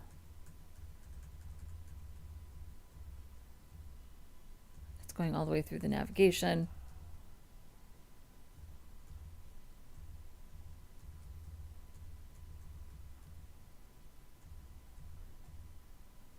Okay, I didn't see it. Oh, and it went through all of this here as well, and we didn't get keyboard focus here either. So we're gonna have to fix that. But I didn't see keyboard focus on the select is the problem.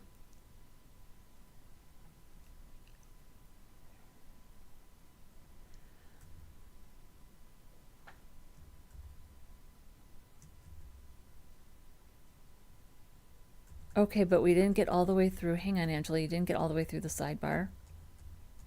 So we're not getting keyboard focus there either. There's the reset. Oh, and it is getting. Okay. Well.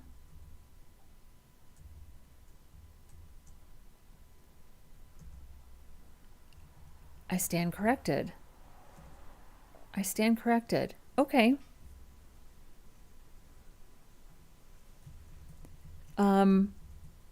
I've been doing it this way for like a decade. So you're right. It doesn't remove accessibility. I thought what appearance none always removed accessibility. So that's why I don't do that. All right. I'm always prepared to be wrong. But we do still need our own arrow. So, although, what did you say here? No need for position.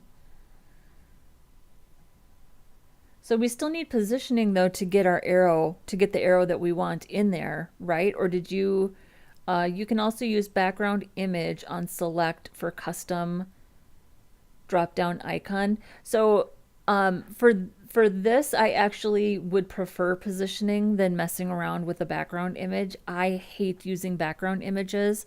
I personally find it so much easier to just grab an SVG and pop it in and position it. So that is the one thing that I do prefer to do in that respect. I really thought that appearance none stopped the keyboard focus. Okay, we're on Chrome. Let's just check Firefox. Let's check Firefox because did I really have that wrong? I really felt like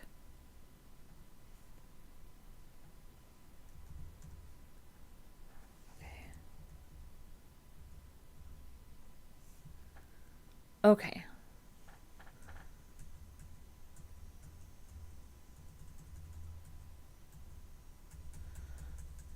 Yeah, we need to fix our accessibility for our checkboxes. So there's our buttons. Nope, that still works.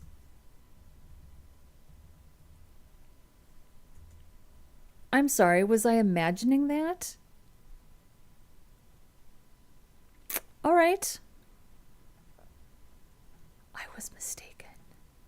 Thank you, Rahul. There's a reason why I keep folks around. So, okay, cool. Well, I am going to stick with position absolute, but I have more power to move that over then, don't I?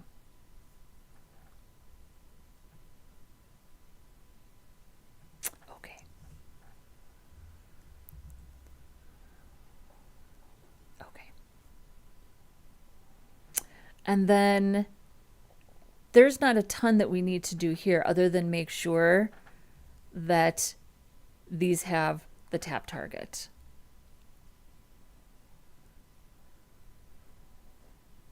And then we're going to wire these up probably next weekend. But we'll at least get these styled. Okay, so these have a class of Vue.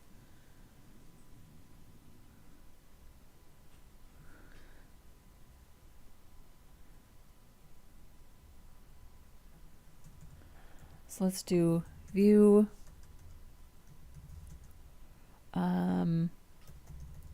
button, and we'll say border, none, background color,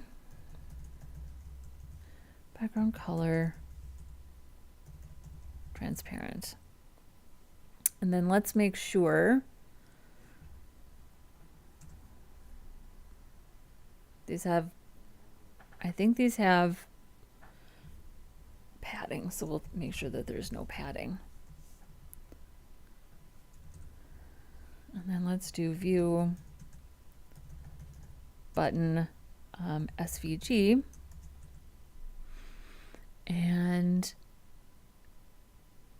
well, actually, no, I am going to do 0.5 rems of padding. And then this can be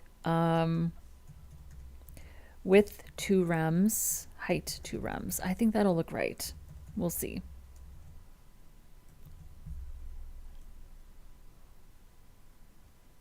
Yeah.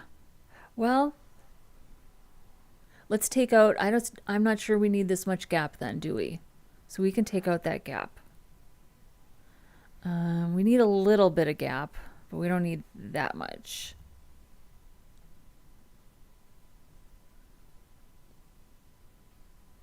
I'm okay with that. This was not, I mean, these are a little bit different. This is a 2017 mock-up, right? Where accessibility was not the prime consideration. So I don't mind making adjustments to accommodate things like tap targets. So we can update this gap right here.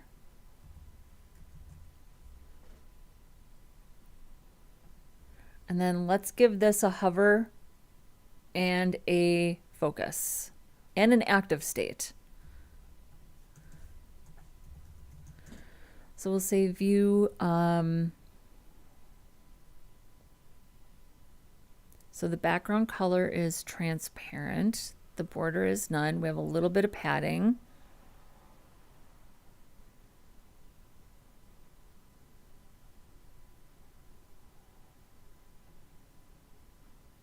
And our stroke, well, our stroke is already defined, but we can redefine it here. It's black. So we'll do Vue button active. And we're going to do Vue button focus. Vue button hover.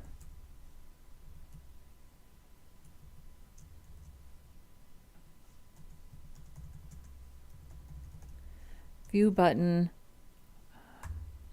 focus hover active. And then we'll do a background color of, let's do green.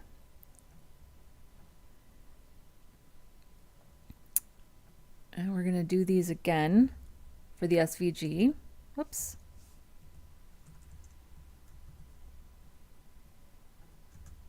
And we'll trigger that SVG.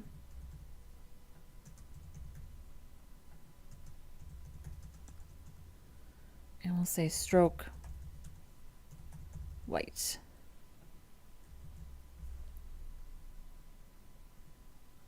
Beautiful. And then do a little border radius.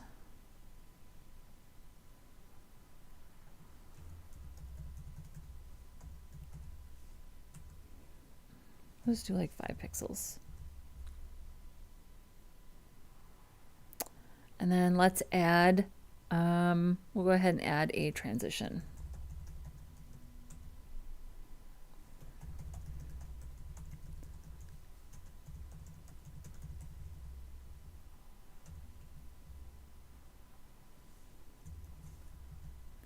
And we'll add it to the SVG also. We'll change this to stroke.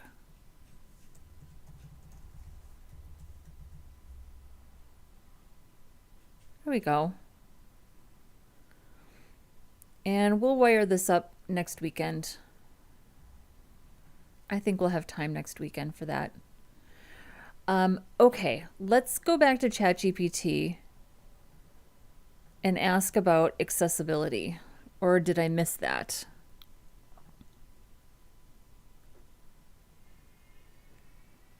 Optional progress. Okay.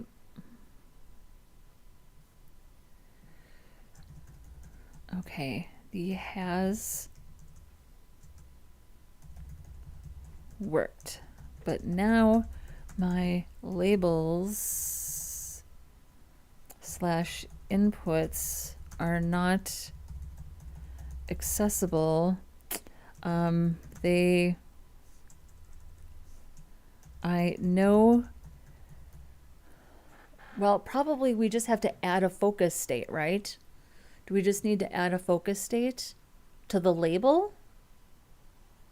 Because we know the keyboard is hitting those things because we have to tab through. We have to tab through. So maybe we just have to have a focus state on the label.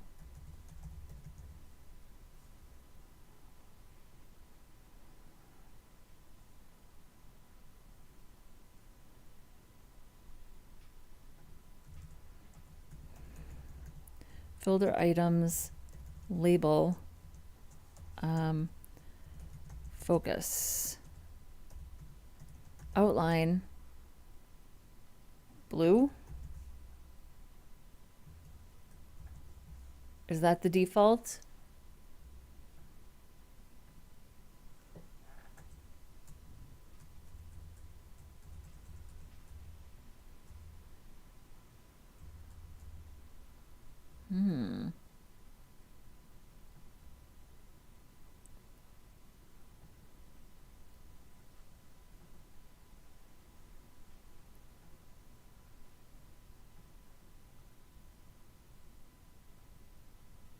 Oh, do I probably have to say like one pick? Is it like a border? I have no idea. There it is. Okay, good. Well, what's the default? Hang on. I literally have no idea. I've never styled the default. I leave the default alone. So here's the button. Here's the focus state.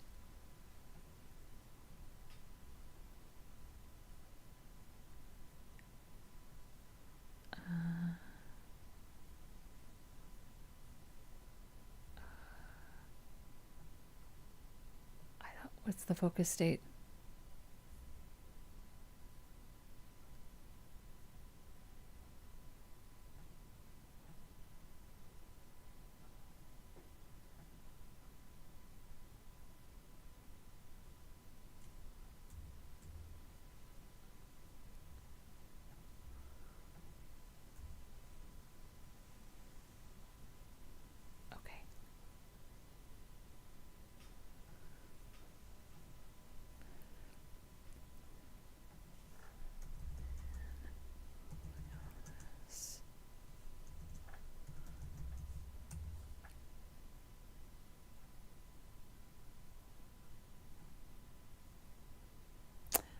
Outline just outline 2 pixels solid.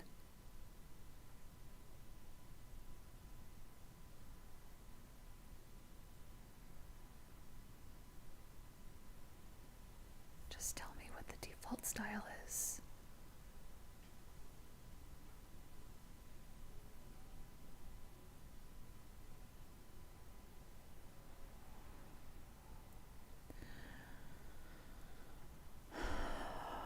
What is the default blue color for focus state outlines.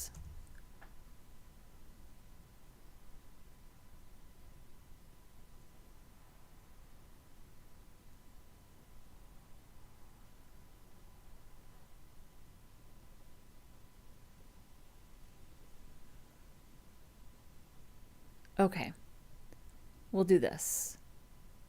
Or for cross-browser consistency but still accessible, focus 2 pixels solid highlight uses the system highlight color with an outline offset of 2 pixels.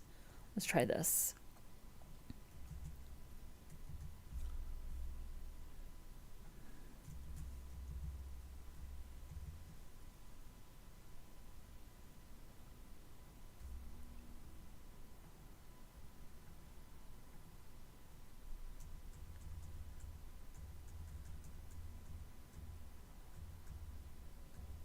Nope.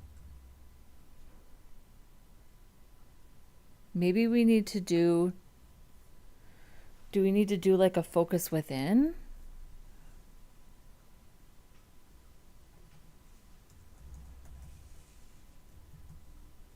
Or maybe that's just not working.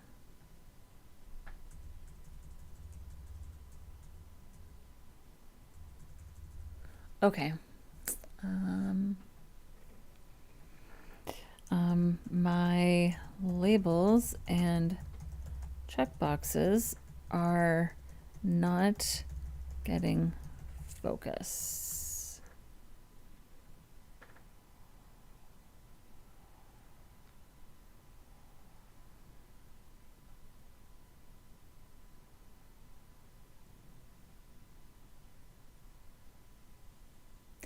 And if we don't figure this out today, I will just do a little research this week and we'll figure it out for next week. So I'm not going to spend too much time on this, but I think it's interesting that it's not working. Okay, labels don't get focused by default. Only focusable elements receive focus. Show focus on the label when its child input is focused. If you want the input itself to show a ring too. This makes sense to me right here. Maybe focus within.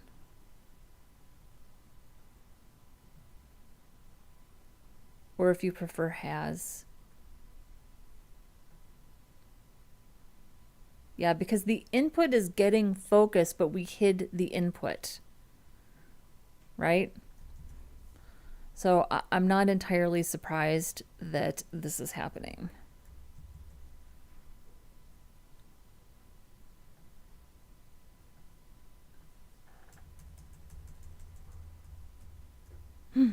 Okay, there we go.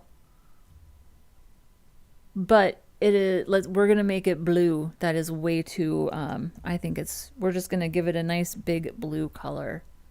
There we go. Okay, this makes me feel better. Okay. So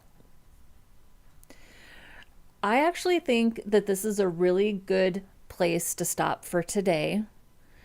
I know that there's still more to do here in terms of the responsiveness. We also have to add our little sail icon. But I'm trying to keep the streams to about 2 hours because I think that that's just the time frame that I want to keep things to. I also think this is going really, really well. I think this is going really, really well. There's just not that much left to do. Yeah, so I think we can easily finish everything else that we need to do next weekend. We'll just finish the responsiveness for this grid. We will we're going to fix what's going on in the header, which there isn't even that much to fix in the header. We just need to change these two, the US dollars and the language, to selects. That's literally all I'm going to do. And I don't know if I'm going to do anything for my account because technically there's no authentication here. It would be purely visual. So maybe we won't do anything because that's not the point of this. The point of this was the category filter. We're not adding anything to the cart. The navigation is already totally done and accessible and working. We want to tighten up the top part of the header for sure. And then we're just going to make sure that our grid is responsive and get this footer styled. So I feel very good about what we've gotten done here. So let's go ahead and commit our changes. And just a reminder for anybody who wants to fork this or see the code, everything is linked in the description below, the GitHub repository. So, and then I might this week go through and just add to our QA list. Before next Saturday. So we'll just add everything.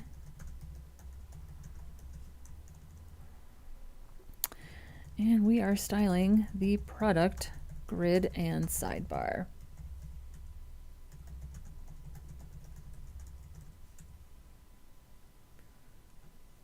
Nice. Nice. And Vinu is here. I am actually from India. I just got recommended your live session.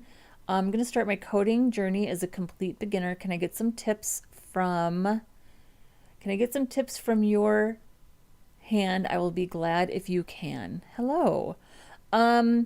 So my best tips are, I get asked this question a lot, and my best tips are to make your learning project focused.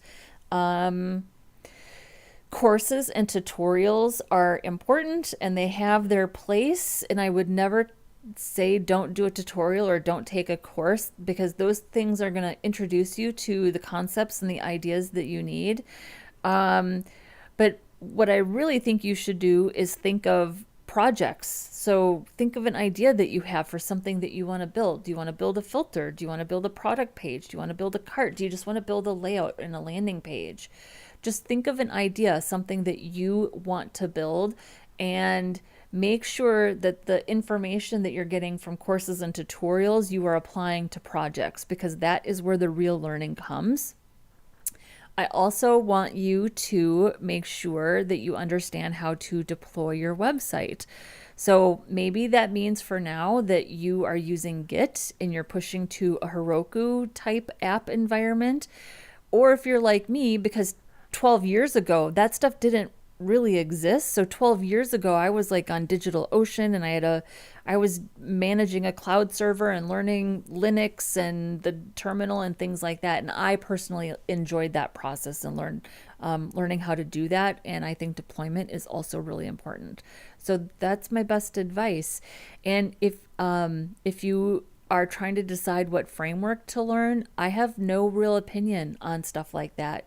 I think you should just pick whatever looks interesting to you and learn it, but I don't want you to skip HTML, CSS, and JavaScript. Those are the three things that the internet works on, and those are three things that you still need to know how to do.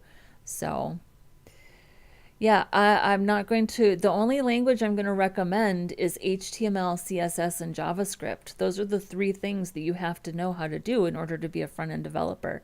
So that's what I'm going to recommend.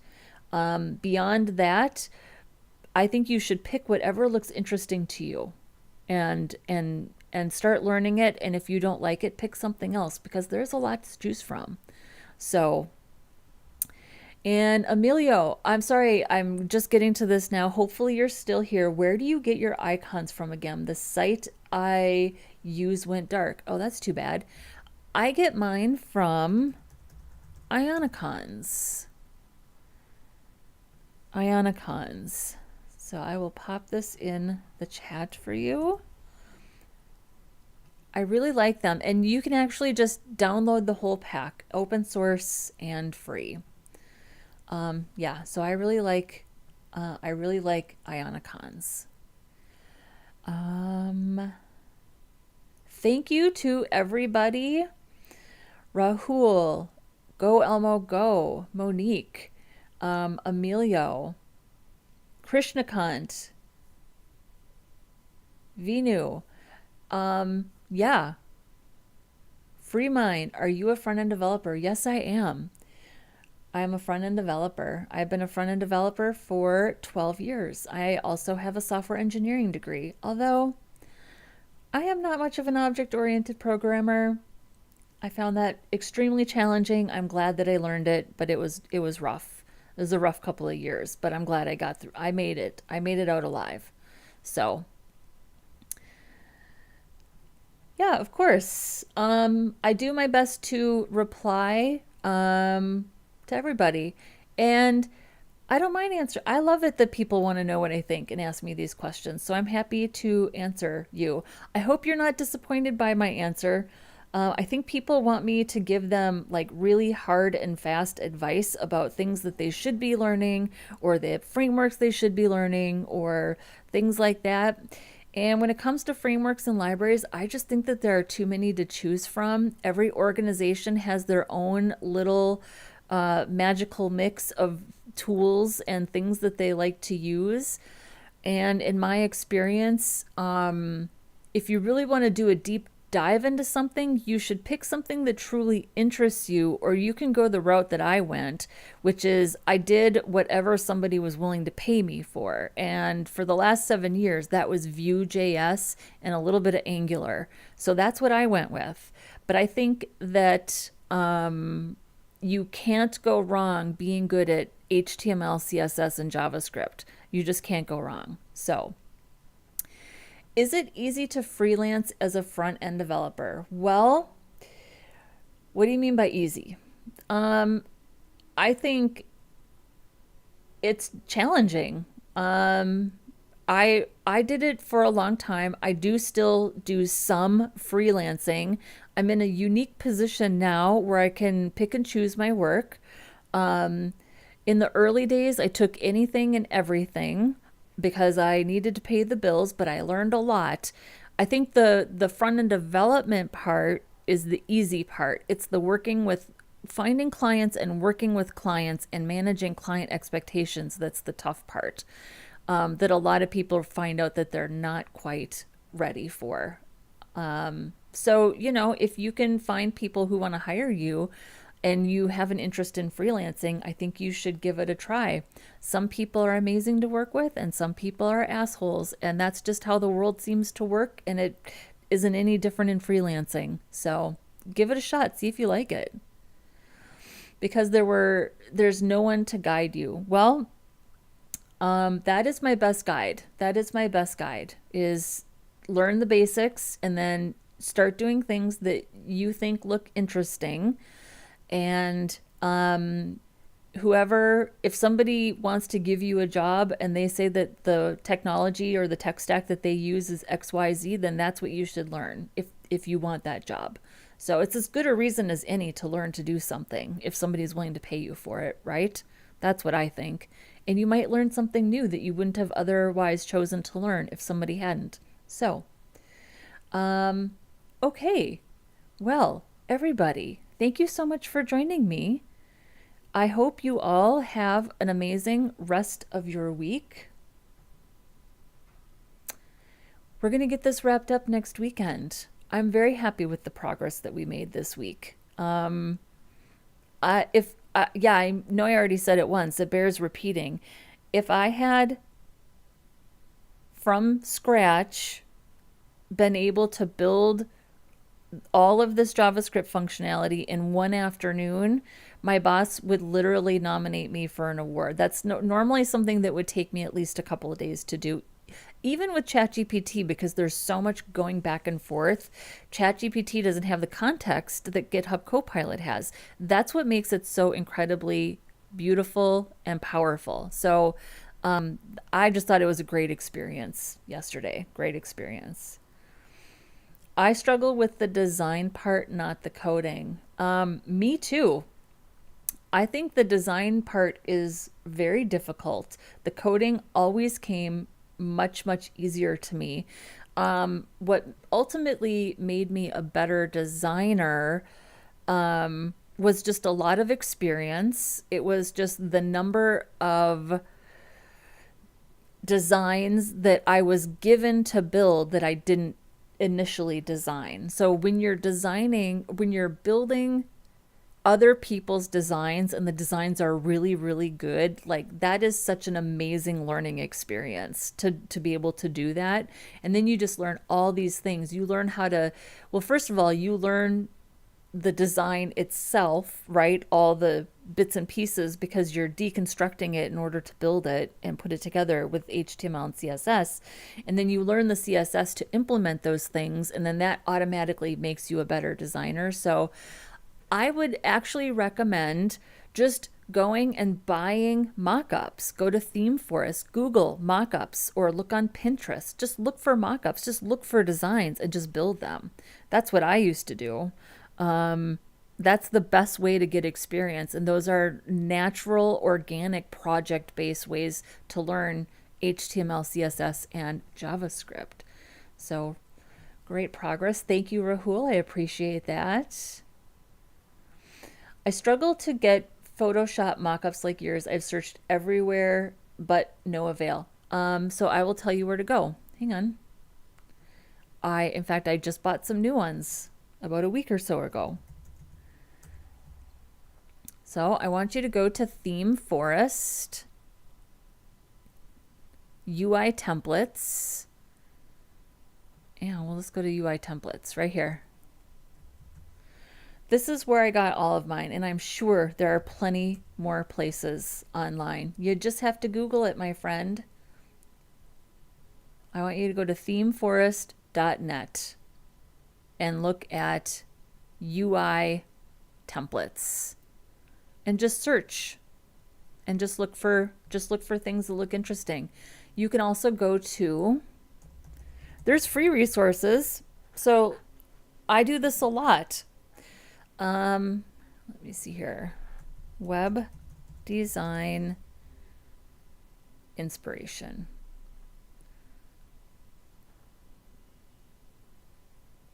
Right here. So this is what I would say is more of like, this is probably more of a mock-up style, right?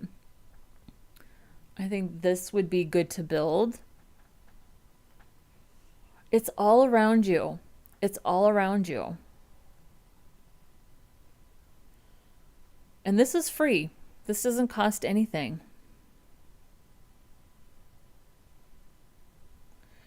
Basic anatomy of a landing page. You could substitute in a header, a logo, an image, buttons, icons, text. Yeah. So, you know, we could do this as a project. We could definitely do this as a project when we tend to do about a project or so every month.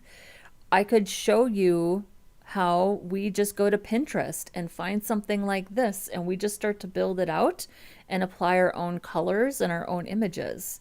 We could absolutely do this if this would be helpful. But this is what I would do. I would either come here or I would go to a place like Theme Forest, which is Envato Market. And if you want to spend a couple of bucks and get a pack of mockups, this is what I would recommend. So, all right. Well, thank you all so much. We got a lot done this weekend. Have a great rest of your week wherever you are.